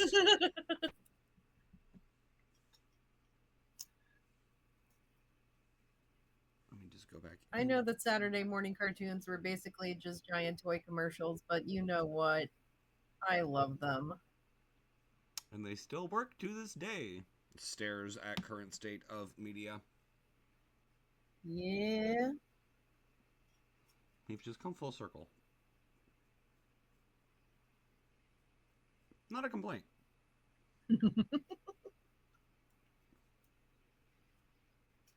Merely an Yeah, observation. I like how this face turned out. It's very cute. Thank you. Not a bad little experiment. I look like, yeah, I look like a cross between, like, I definitely look a little clownish, but I always look clownish because I love using every single color and big graphic shapes. Yeah, I really dig this actually. It's really cute. Sometimes, like, have you ever had like those times where you're like halfway through a face and you're like, I'm not sure how this is gonna work, and then at the end you're like, oh my god, I love it. Mm-hmm. Very much that. Realizing that I inadvertently shape my lower facial hair into an hourglass. Purple Widow? I don't know. Something.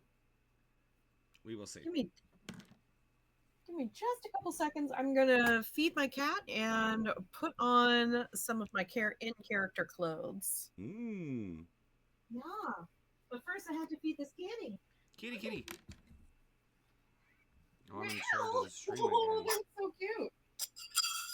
Oops. Are you excited? Hmm? Yeah. Okay. She's like, Mom, get the food already. I will obviously come back and clean this up.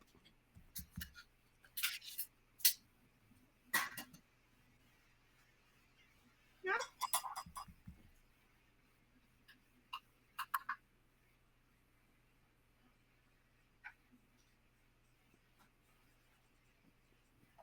There, I am exhausted and hungry from my nap. Please feed me. Being this gorgeous is hard work.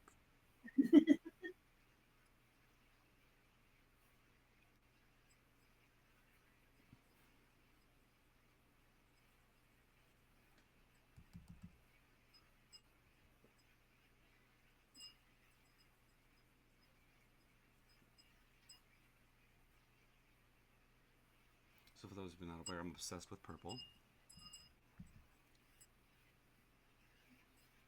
So how did you pick your drag name? Don't think she can hear me.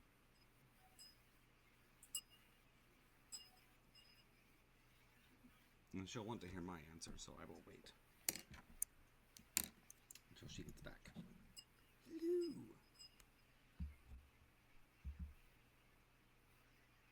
Hello. Woo! Incorrect. Incorrect. Fix it.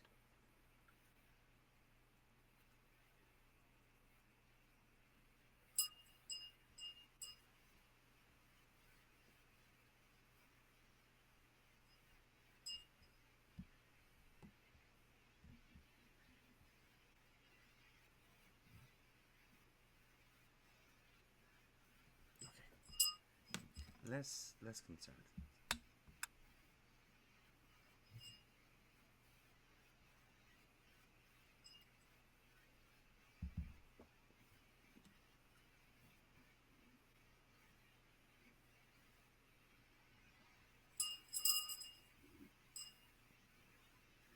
Oh no, am I one of those bearded queens that the people on Pit Stop don't like?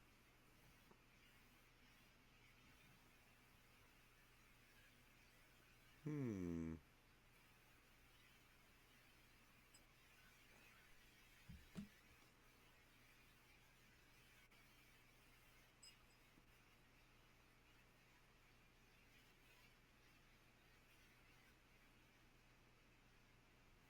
There we go. Nice definition.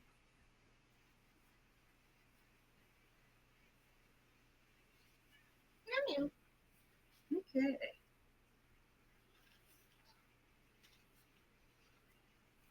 So I asked you a question after you walked away because I'm silly. That is okay. What made you choose your drag name? How'd you choose it? So for a long time, I basically worked as like my own booth babe for my artist alley table, Mm-hmm. and for the cover of my first comic, I did a riff on Sailor Moon, Mm-hmm. and everybody would call me Sailor Donut, and I was like, well, that's not very marketable. That only speaks to like a couple of the aspects of me. And I thought about it and I came up with a character named Shoujo-A-GoGo because I was like, Shoujo, obviously, the genre of anime I'm inspired by. And then a go-go is if you don't know what the first part is, at least you know you're going to have fun. Mm-hmm. Um, so really, that was it. I considered other names like, comic related names like onomatopoeia or something really cute like serendipity. But those are SAT words. And as soon as you say that, people get confused. So I went with Shoujo-A-GoGo, and she's stuck with me ever since. I like that. She's Yeah, she was a character, and then she just kind of became her own thing. And I am really feeling this look right now. I'm not gonna That's super lie. cute. I do feel like a spoiled little puppy. Let me take these off real quick and put on my lashes because it's not really like a full look without a lash. I feel it's funny again when I started doing like dedicated drag. I didn't do nails. I didn't do that at all. But I mean, freaking look at these nails Oh. because I think putting on fake nails on and off is just it's a pain in the ass, and my OCD is like, no, I don't like that. You can't do that, and I'm like, okay. Same. Then I tried doing gloves, and that was really limiting. And eventually, it's like with OCD, one of my physical ticks is I will tear at my nails and my cuticles, which is gross.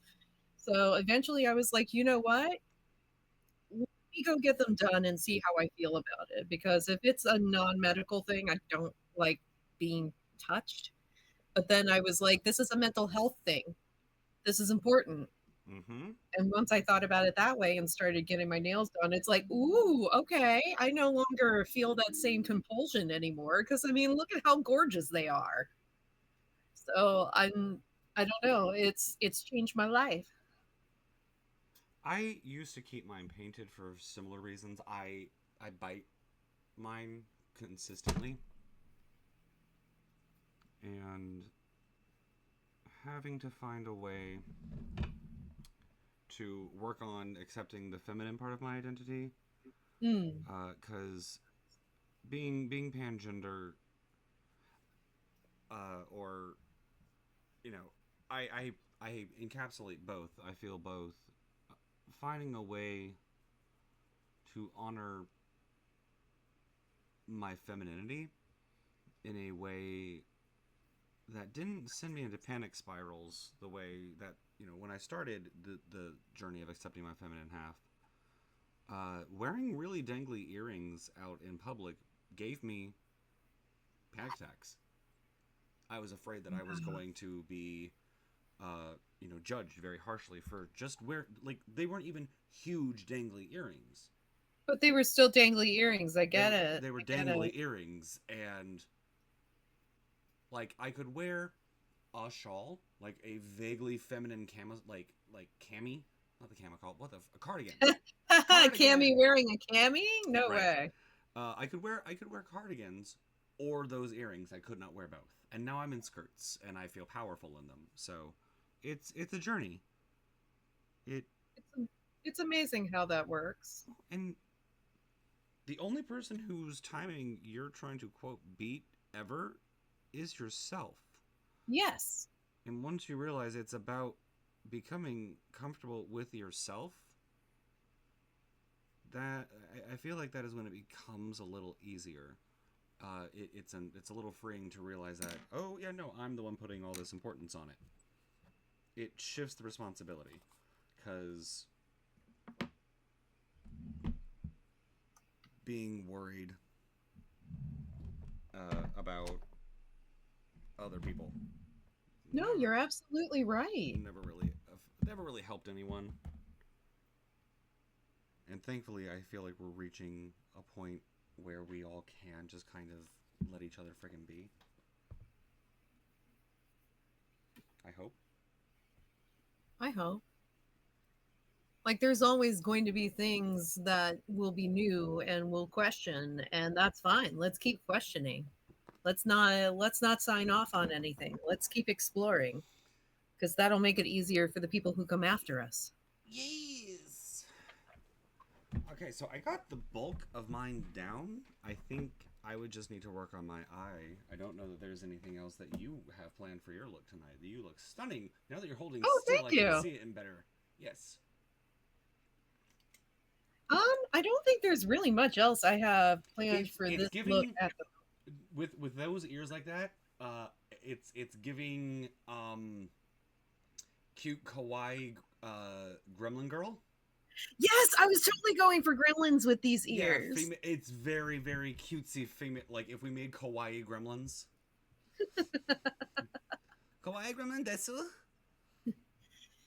There's like, the girl gremlin, and then there's like the Gizmo Lisa Frank version. Very. This what very very if Nauka from Sailor Moon got a hold of the concept art.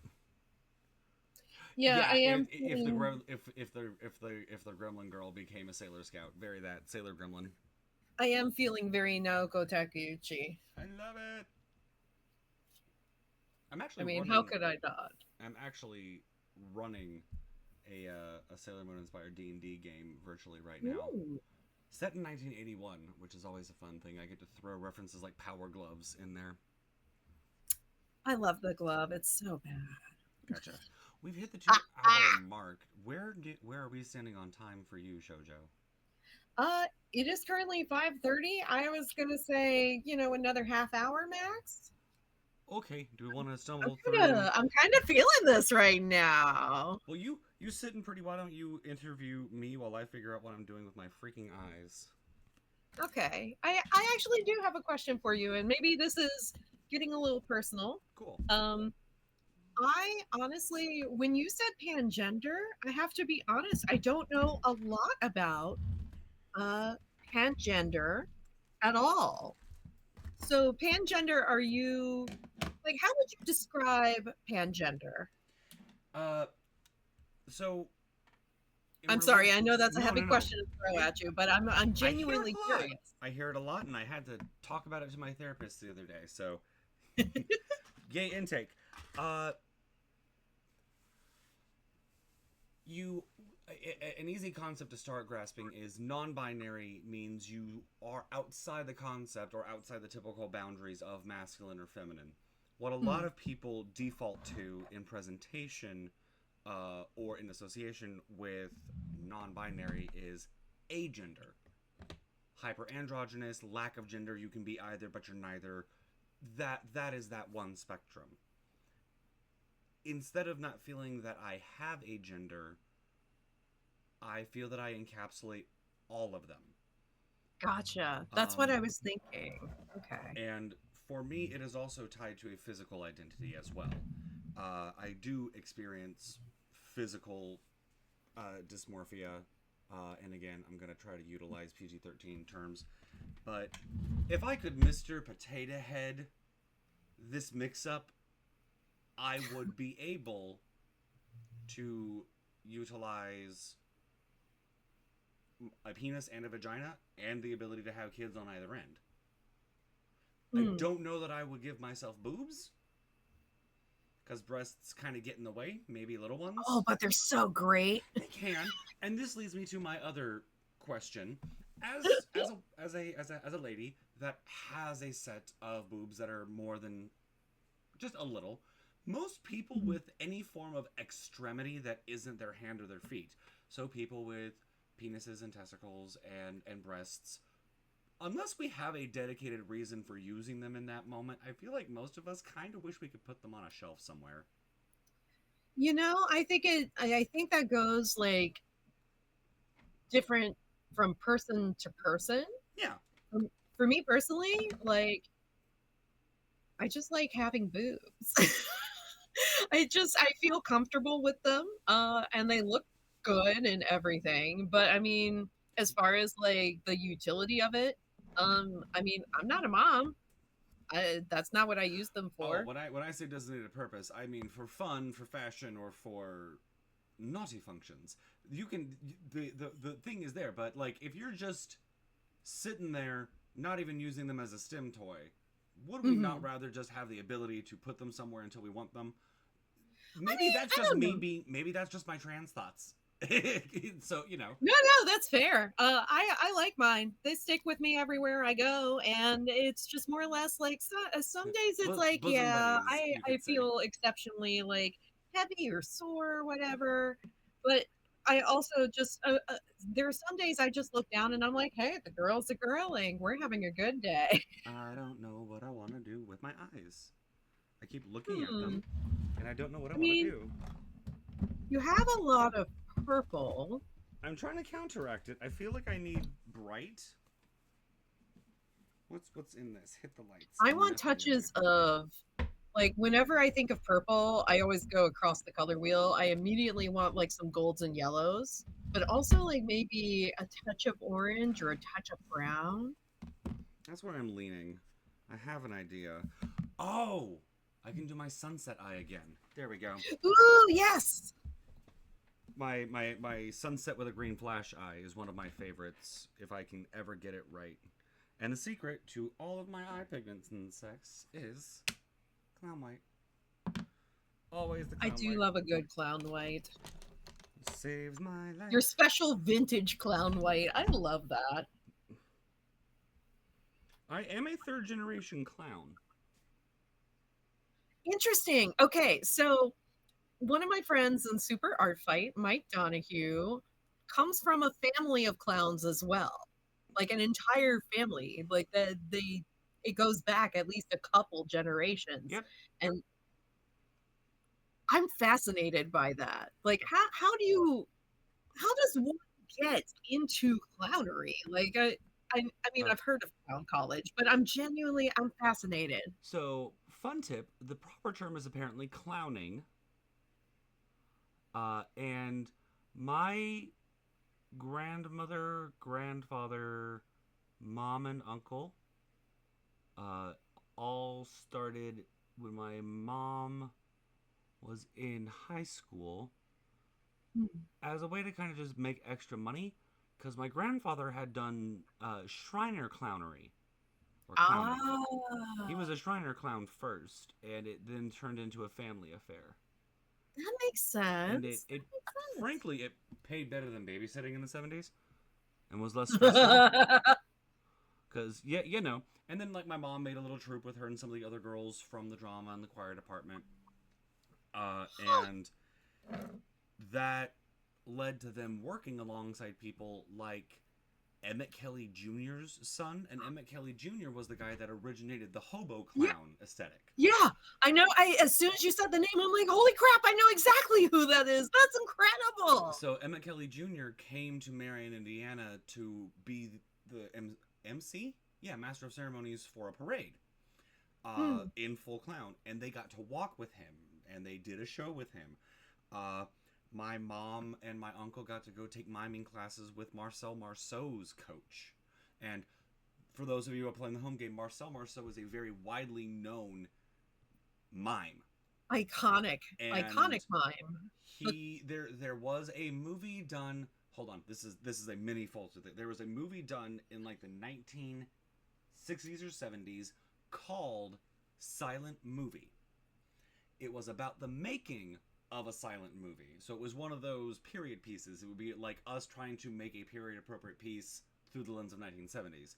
So this movie made in the 70s was about movie making during silent movie era. So they're like, okay, we want to make a silent movie. So they stage the whole thing like a silent movie. It's got really well known 1960s and 70s actors, but it's filmed like the silent movie they're trying to make. They Interesting. call Marcel Marceau, the mime, and ask him to be in their silent movie. And in that scene, you hear the audio click over. You hear the static, and then you hear this man say, "No." The only spoken line in the entire movie is by a mime. That's hilarious. So like they got to work with that, and then I started doing school, and I started doing theater inside school, and around the time I started doing Rocky Horror, I also started picking up clowning because again, babysitting was not very fruitful for a young queer kid in the early 2000s at military installments. But entertainment and humor Yep. is always those are things that are a needed, sorely needed commodity, especially I would imagine in a military community. Oh yeah, and it was great for birthdays. I did stuff. I'm technically a fancy pants clown. So like I have the big coat with tails and the big fluffy pants that get tapered. Uh, I I look like a rich and colorful version of the hobo clown. So think the hobo clown before he lost all of his fortune. So hobo clown Willy Wonka. Yes, Mm-hmm. you know if it's it. I took because my mother's aesthetic was green and pink because her last name was close enough to the word pickle. That's amazing. That was her unofficial nickname growing up. So she reclaimed reclaimed the nasty nickname and became Pickles the Clown. I love that. My uncle was black and white, so he was Chuckers. My grandmother was rainbow colored and very happy and silly in character, so she was Bubbles. And my grandfather's character was very traditional hobo clown, but very timid and scared and did not talk. He had a set of reindeer, like this just old antique set of sleigh bells from a thing that would just make noise as he walked, so he didn't scare the kids because he didn't want to show up behind them. So his clown name was Dingling because of the sound Oh of my bells. god. Uh, That's so charming. and I took the name Mookie, which was the nickname I got from my parents when I was little, because I was not going to go by Booger Butt. There are nicknames for the kids that are acceptable for public, and there are nicknames for your kids that stay inside. We are aware of this. We keep those nicknames. We keep those nicknames at home. They don't need to be. They don't need to see the light of day, ladies and gentlemen. Don't no one need. Don't no one need. You had one, I'm sure. Oh, I was. So I was Pookie. Pookie's a I was cute one. Pookie, and I was also Peaches. Okay, that's So- kind of cute. That's kind of cute. Only Yeah, vaguely inappropriate over a certain age, but I can. That's not that bad. I don't know. I mean, it could circle back around again. I'm an old Southern style lady. So eventually, like when I hit like I my think more it depends on matronly which stages, direction I'm you're sure Peaches winking will be when you appropriate. say the word. Really depends Oh, on that's context old there. Peaches over there. Don't listen to her. Yeah, right.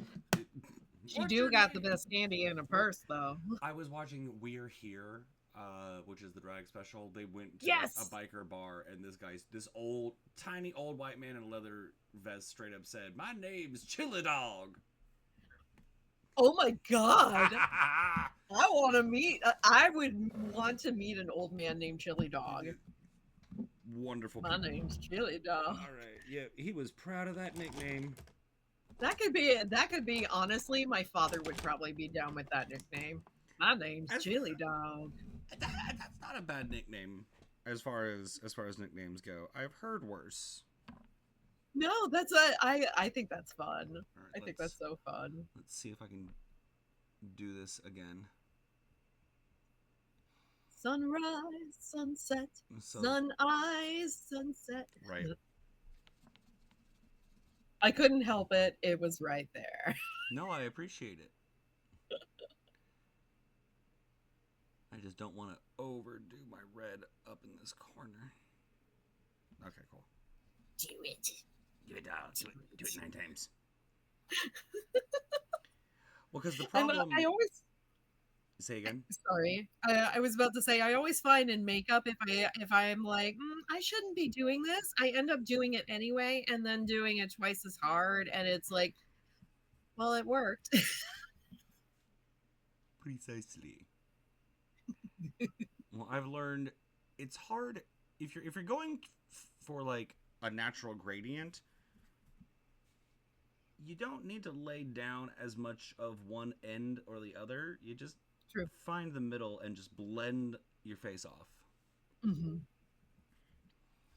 Yeah, kind of like with this eye, what I like to do, instead of using clown white, I use like colors as a base.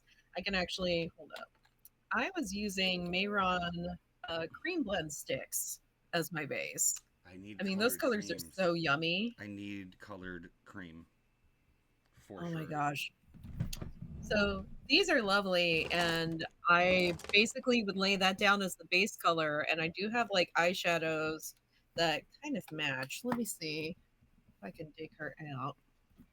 Because then you can just use that base color and then to lay the powder in and seal it and then move on to the next color and it's easy to blend. Mm-hmm. um I use a lot of sugar pill, I use a lot of Trixie, use a lot of kimchi. This is one of my favorite palettes right here, the donut collection rainbow sprinkles. Seems on brand for me. uh but there's this beautiful mint color in here.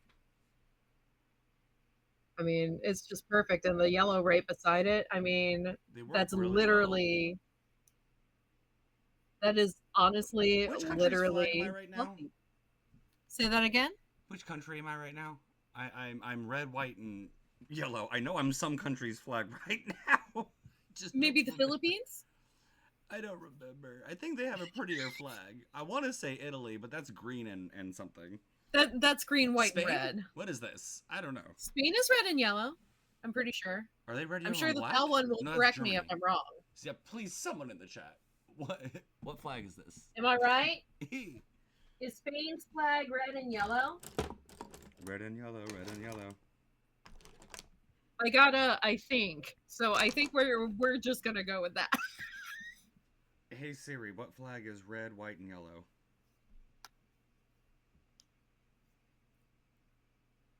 Belgium. That's right. Oh, Belgium. I like their waffles. Not the waffles. Waffles, waffles, waffles. No, I love this little palette. It's got so many good little colors in it. It's just so yummy. Amen.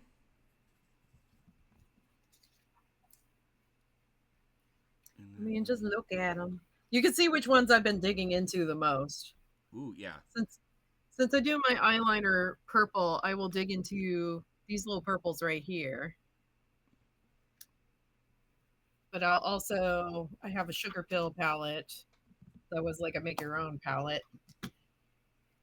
that was generously given to me by my in-laws. But that purple, I mean, that's scrumptious when combined with that lighter purple. Oh, it's so good. Plus, their white up here, I believe it's called Taco. The best white. If you just want like a regular white, it's so perfect. It doesn't look like I've dug in too deep into these palettes, but do not be fooled. My brush she is covered.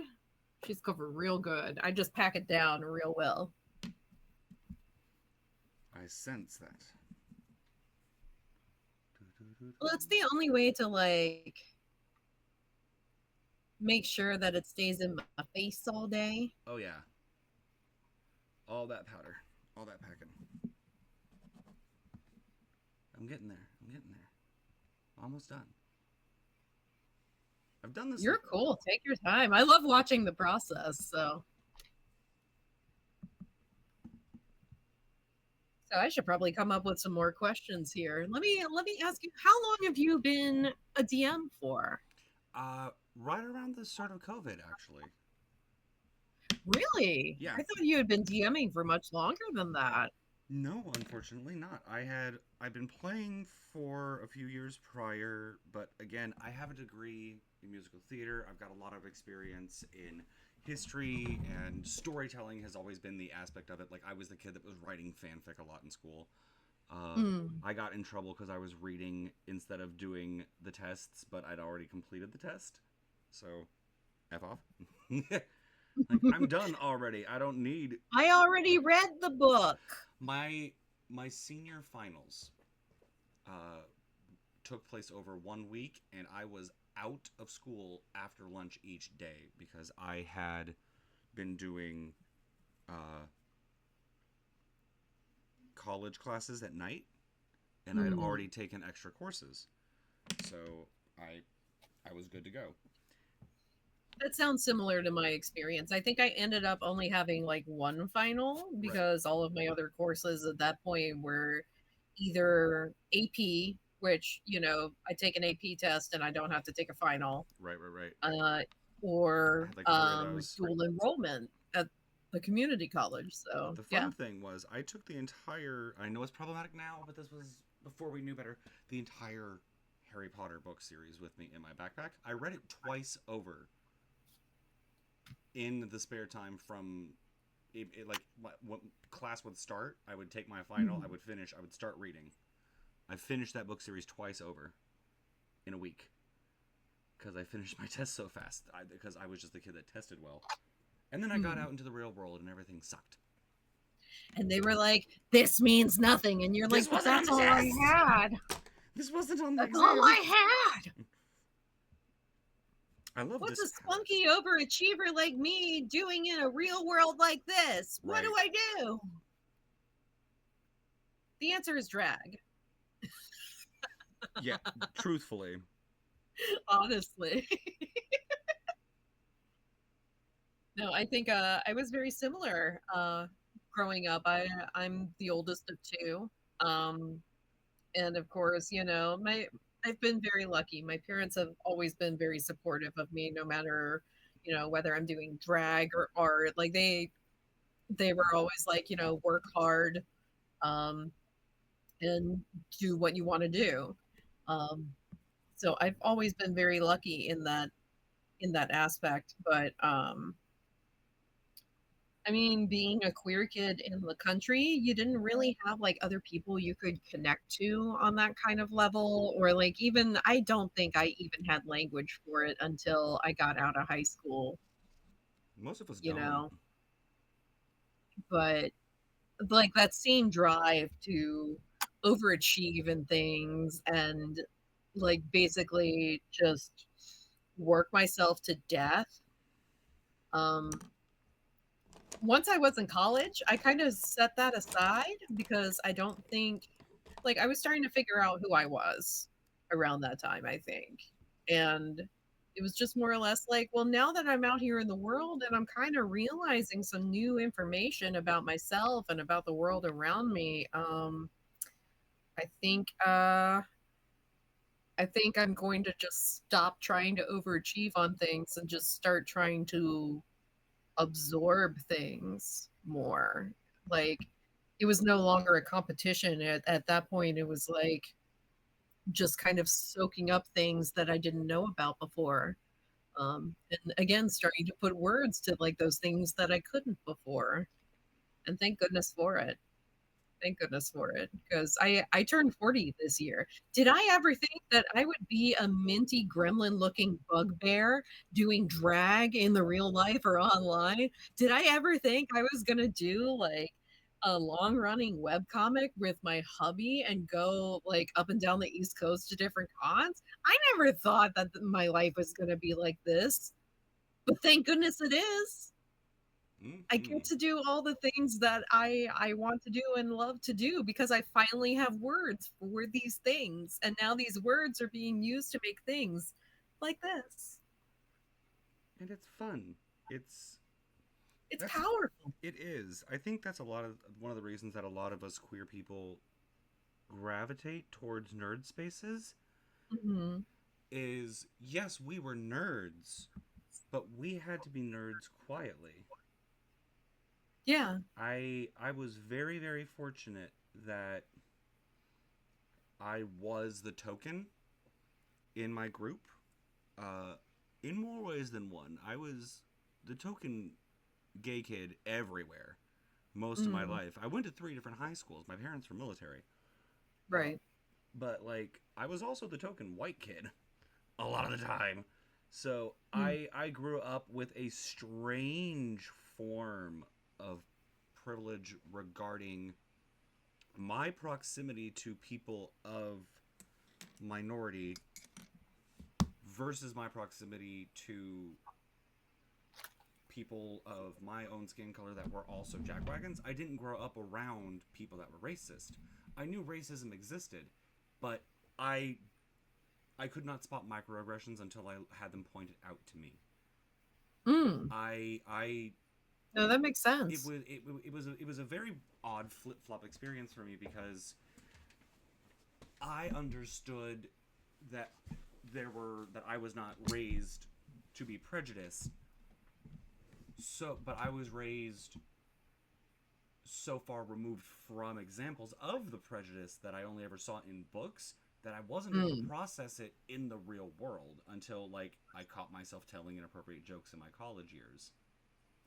Um, and it felt very reminiscent of learning to respect yourself as part of your own queer journey. Like I don't know how many of us go through being a homophobe at one point on our own journey, but many of us do. I don't know if you ever went through that phase with yourself, whether there was a self-loathing or a denial about your own queerness. Um, I think there was a lot of questioning. I think it was more about so I grew up in the Methodist church. Oh, thank God. And They're a little more lenient. no, there was a committee on top of a committee for a committee. It was endless committees. Um, but I remember like going to youth retreats around the early 2000, and all of a sudden this homosexual thing was being a big deal, and they didn't quite know what to make of it. So they would make this policy of where, it's love the people, but don't condone the act or whatever, which made Love the me go in sinner, my hate the head. sin. Yeah, exactly. And I'm just like, how does that make sense though? Like I couldn't reconcile it in my own brain. It was like, but if we're supposed to love people, that part of loving people is accepting who they are and what they're about. And by saying, well, I love you, but I don't love that about you. It's like, no, love is you accept everything or you accept nothing. And I couldn't reconcile that in my brain, and I was just like, especially because I'm biromantic, um, so I immediately was like, well then, if I do my best to be a good person, I do my best to be kind, and why would somebody not accept me? I don't know. I had a lot of introspection around that time. Same. Same. So it was just more or less like it didn't make sense. It felt Um, disingenuous for me. It felt very disingenuous because I spent mhm. 3 years going to Calvary Christian Academy, run by the Baptist Church in the Panhandle of Florida, 10 minutes from where they filmed Deliverance. So you know, so uh, you know, I got multiple facets of the religious BS, and I'm very lucky that my parents' whole thing about religion was religion is meant to help, But as I am very wont to saying, these things didn't come down by heavenly facts. Someone had to write it down and probably put their own spin on it. And also, these things Mhm. get translated. So we didn't stick around in the organized religion area for very long, but mine was more about uh, the heteronormativity, because you can take the Quaker away from my mother, but you can't. You can take my mom away from Quakerism. You can't take it away completely. So yes, I could be gay, but I couldn't be hyper flamboyant unless it was part of a character. Mm. Like if I decided to just wear this, I would have to have said that it was for a purpose, because this would not have been acceptable because this is non-gender conformative. Got it. So they tried, but they didn't quite get there. And unfortunately, Curses. well, everyone will reach a limit. Some people's Mm. limits are sooner, and at the end of the day, if the people in your life aren't able to groove with you and keep with you, much like we tell everyone else when they're having bad luck in romance, just like with the rest of your personal relationships, there are other fish in the sea. You can find other people to be friends with. You can make your own family. It sucks. It's gonna hurt.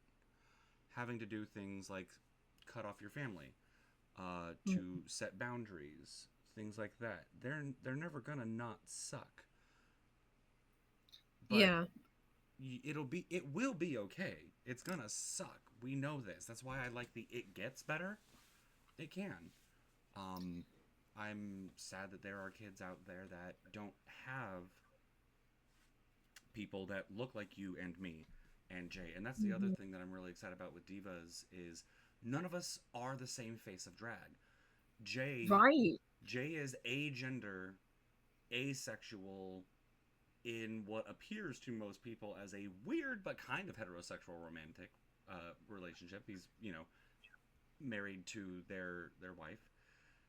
You are a cisgender woman Mhm. who you do mainly femme drag, but I think you've also done boy drag once in a while.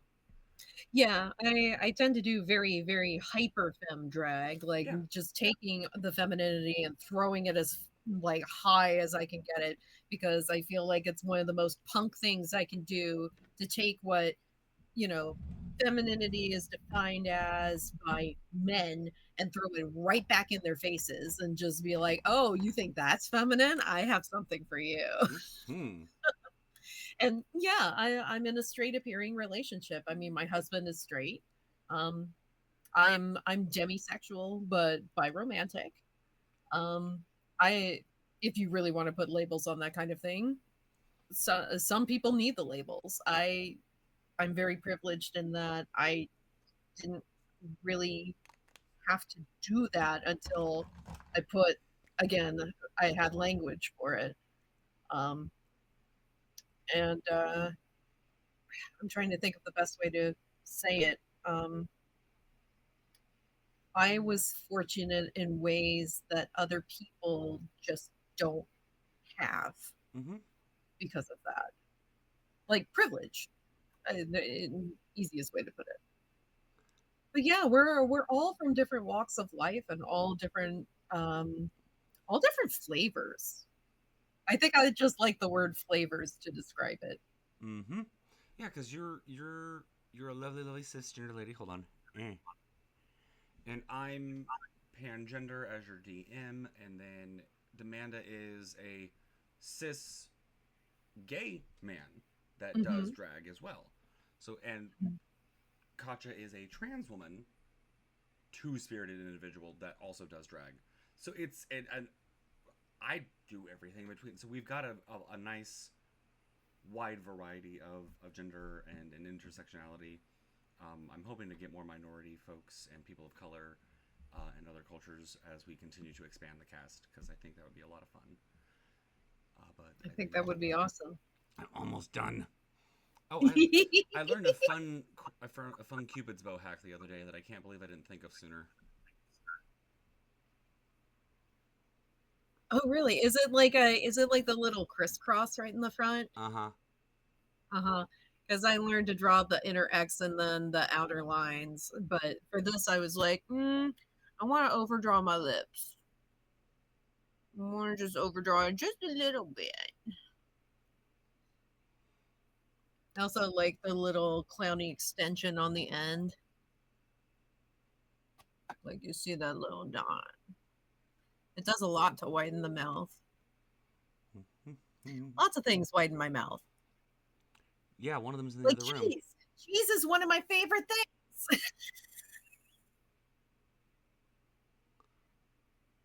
Is cheese what we're calling your husband? Oh, I love him more than cheese. I I should rightly hope so, ever so slightly.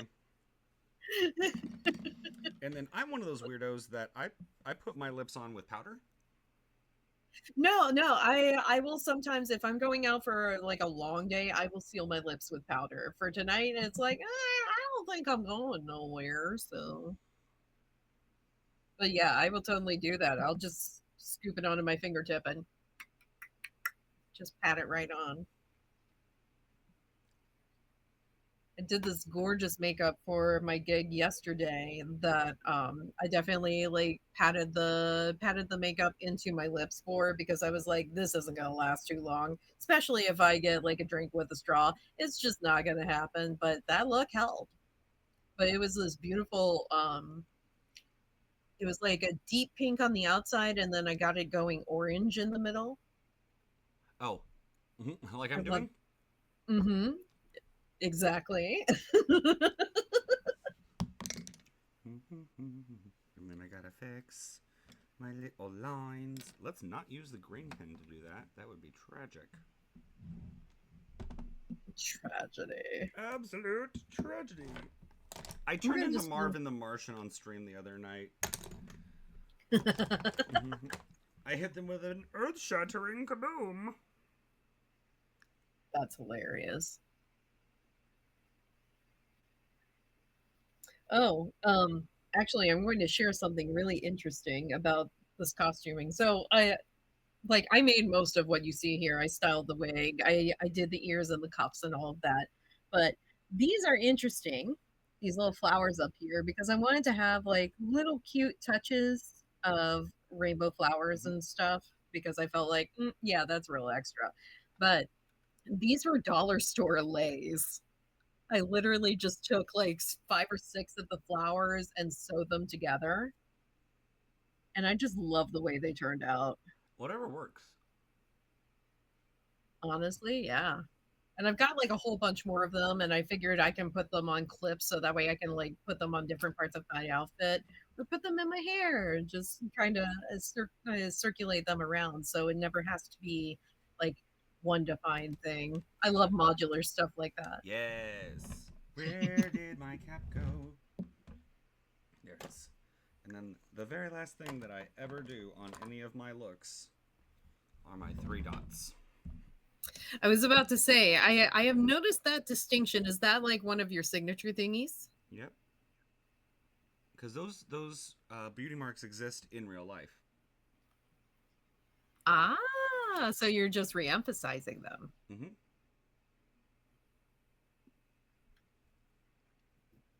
Let me take a little bit of this.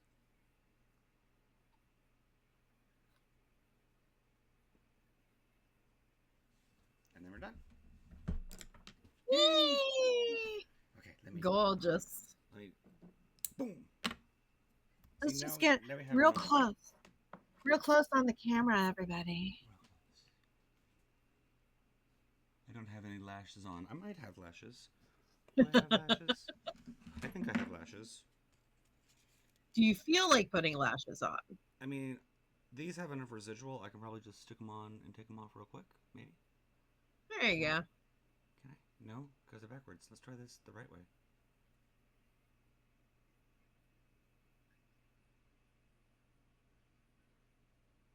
No. Next Don't time. even worry about it, darling. Next time. Well, the other kicker here is I also, about half the time, really want to be able to put my glasses back on. I wouldn't know anything about what that's like. You know.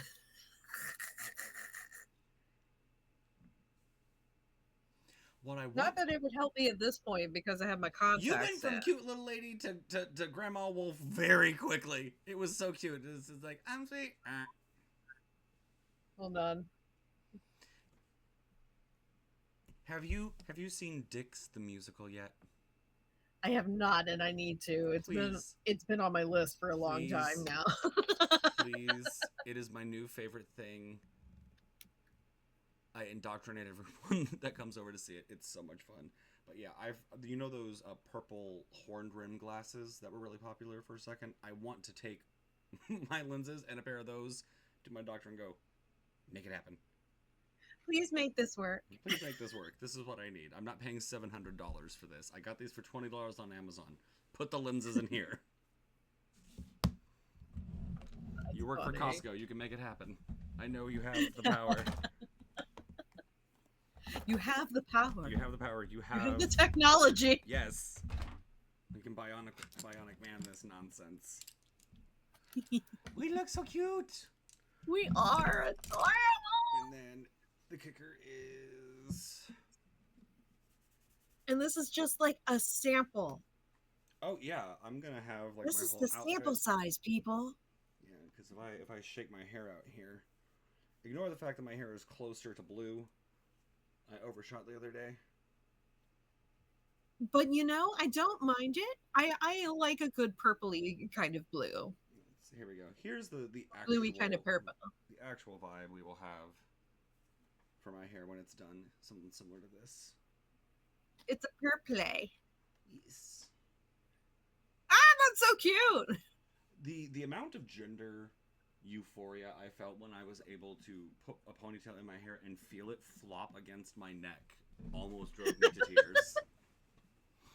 Oh, And I love that. And that's the other thing. That's why like I want to do pageants and I want to go to the mix things or compete for Mr. or Miss because being a cisgender person that wants to do drag is one thing. Being a trans person that wants to do, drag is one thing. Mm-hmm. Being non-binary or pangender or experiencing non-traditional gender as someone within the community is challenging because again it goes further than just I want to present a certain way. There are parts of me that there are bits like my body doesn't feel correct, but it's not like I was born in the fully wrong body. I feel like the body that I made is incomplete, and that's a different experience. And it's very hard to explain to people. I'm very lucky that my partner understands this and is very supportive and encouraging and does not accidentally make me feel one way or the other.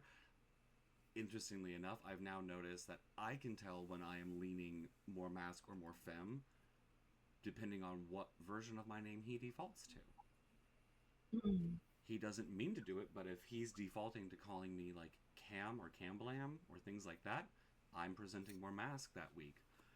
Cammy, Cammykin, stuff like that, I'm presenting more femme. So it's a different form of navigation within the trans umbrella. It's yes, I don't identify with the body I was born with, but I don't not identify. And Mm-hmm. realizing that my gender euphoria is bright purple Sailor Jupiter ponytail hair with a mustache and a face full of glamorous makeup and a giant billowy skirt a la Lisa Frank and Mary Poppins and maybe some tapering, but not necessarily boobs, and nails. That's fair. It turns into a very, very queer-coded Disney villain. It turns into Jinx Monsoon as the Maestro, but purple very quickly. And that's fine. But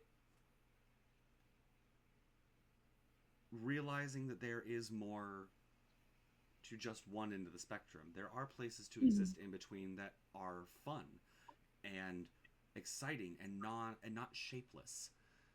So much of the non-binary or for both gendered things are not ornate that I have found. A lot of the fashion I have found that's meant to be gender neutral winds up being a little less adventurous. Mm. And mixing and matching is what I have had to do. I also understand that I want to dress like a Victorian schoolmarm. Fine. But everyone needs someone that can look like them. It is important for little queer girls to see women like you that are taking the things that they learned with their girlfriends and then being bigger about it, being clowny with it, or being monsters, because that's just nerdy. That's taking Yeah. all that. If I can be just a little reductive, and I don't mean to, but as a cis woman entering drag, you had all that, the natural female lifestyle of Mhm. beauty and color knowledge that you lovingly had foisted upon you as a standard, and now you are using it on your own terms. Right. These lessons It that you were made to learn. like we are basically told as women to be demure, to be submissive, to be quiet, and I'm just like, nah. No. And this It's makeup like, is beautiful. oh, I'm sorry, you wanted me to be quiet, then I'll let my colors speak for me. Right. Right. And that's the other part is if you we have to find ways to speak without speaking because our words can get us in trouble, but no one's really you it's not really safe to accuse someone of one thing based solely on their makeup or their hair because it could be for something you don't understand.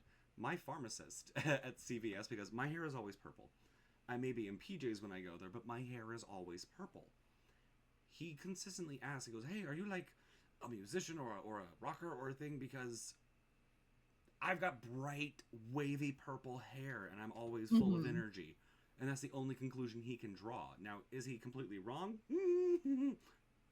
I would like to think not. I consider myself a kind of rock star, but it's I'm a interesting to gender rock star, thank you. but it's interesting to feel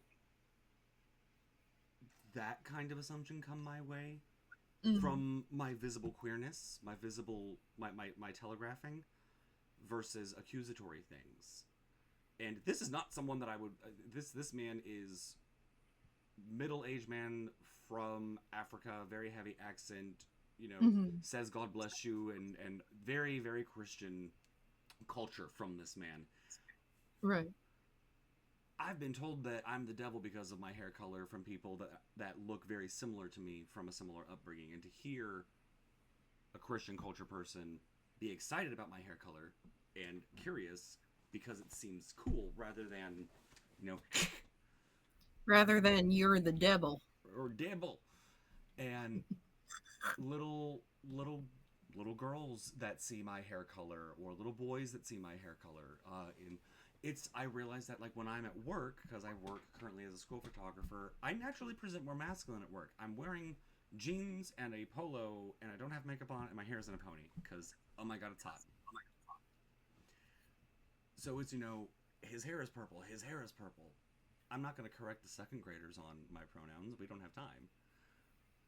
And I think at that moment, it's more important for them to maybe see me as a boy with purple hair.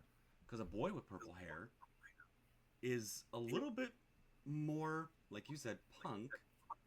Mhm. They see an option. They Yeah, see an option that was not there before, and that is important. that's all. That's all I want. And that's another way for me to give that sense of happiness and safety that I got from Jim Carrey, that I got from Reba McEntire, that I got from Rocky Horror Picture Show, or Disney villains, or things like that. We as queer people hop onto nerd culture so hard because it's the only place we can see ourselves identified for most of our lives is in these personalities that we project upon. Like with Pokemon, Jesse and James are queer icons for a reason. Love the They present as gender fluid, they present as vaguely bisexual. Jesse is feminine to a T. You would never not call that woman feminine, but you will never call her effeminate. Mm-hmm. She is the backbone. She is strong. She is a leader. And yeah, it's a little bitchy once in a while, but that's only because people don't listen to her because she's a girl. But she wants a man to sweep her off her feet. She wants the easy life. It's that James is extravagant and he loves flowers and he is deeply emotionally invested in his Pokemon and in his own emotions. They cross dress all the time, Yeah, they do. but they still end up married with their own kids together in the manga.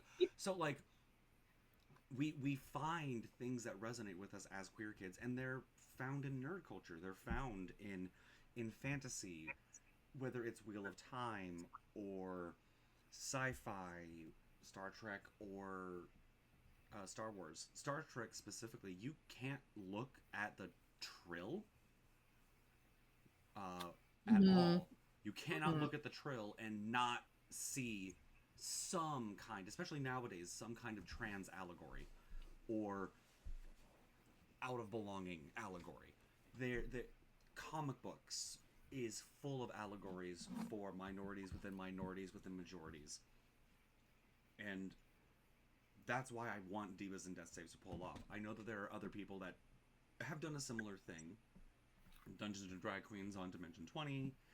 Mm-hmm. There is a touring show with three queens and a DM that does stuff like that. This is not a completely new idea, but I think our storyline and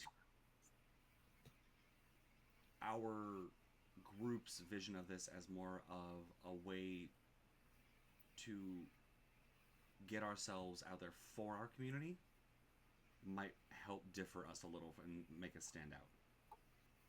But Indeed. I'm very happy that we've cast a wide net with this, and I can't wait to actually get to meet your character in person and start playing with you. But It's gonna be a fun. you should go It, do a it's photo shoot before you take this off.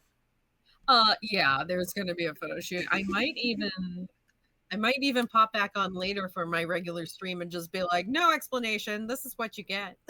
That's what I'm thinking. I might do that as well.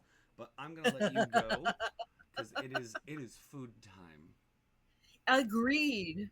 Food. But I'm glad we got to have this chat. I'm glad Yeah, we got to learn more about divas and death saves, and I I can't like wait to this. actually do this. I'm really excited to actually do this. I'm glad that we got to pick each other's brains and talk about what drag and nerddom kind of means to both of us.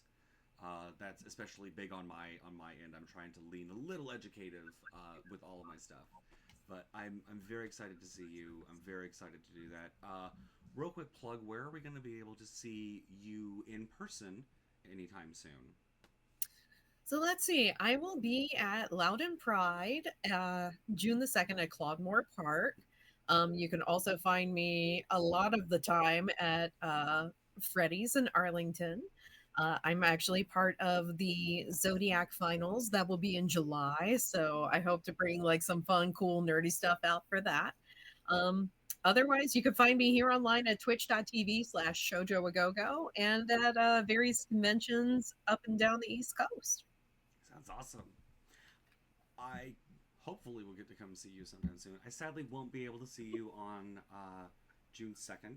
On June 1st, I will be at Rest in Pride myself, Yay! performing alongside Katya Attention and a few others.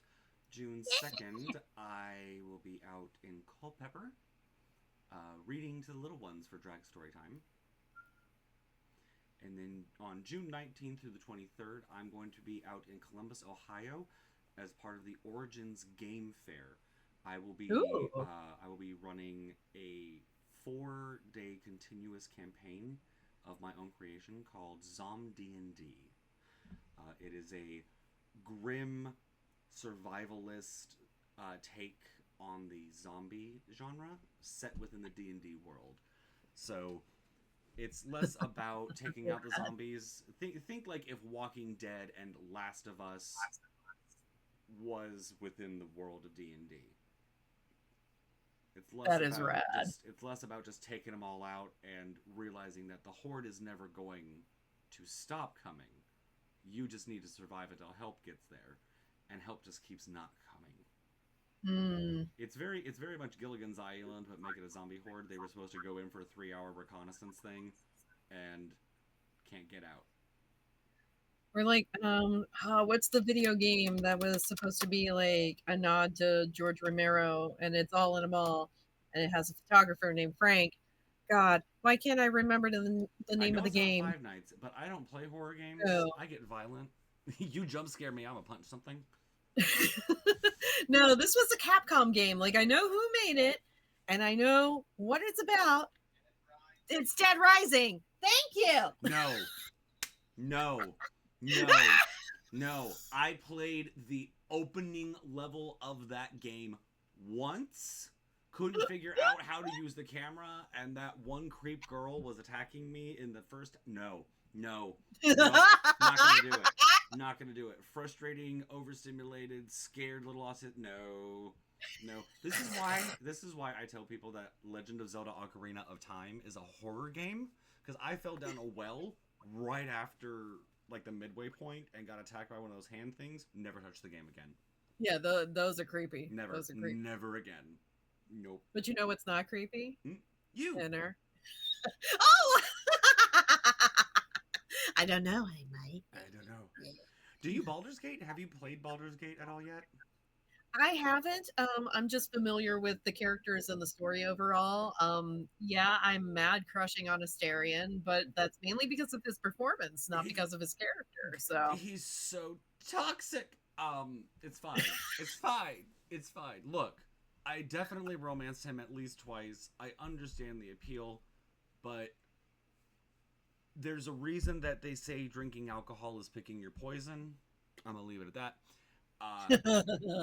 But as someone who appreciates D&D and tabletop and great storytelling, I think you would really enjoy it. It, unlike a lot of other interpretations of tabletop games turned into a video game, I still feel like I'm playing D&D.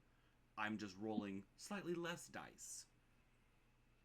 You know, I'm not rolling to see if I hit. That just kind of happens automatically. But I'm rolling, literally, you click it and you see the dice roll. Right. For, like, lock picking, persuasion checks. So, I want my click-clack math rocks. They're digital, and you can change the colors in this one. It's really fun. I want my physical click-clack math rocks. I'm like a little gremlin. I collect them. Look.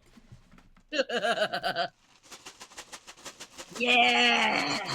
That's what I want!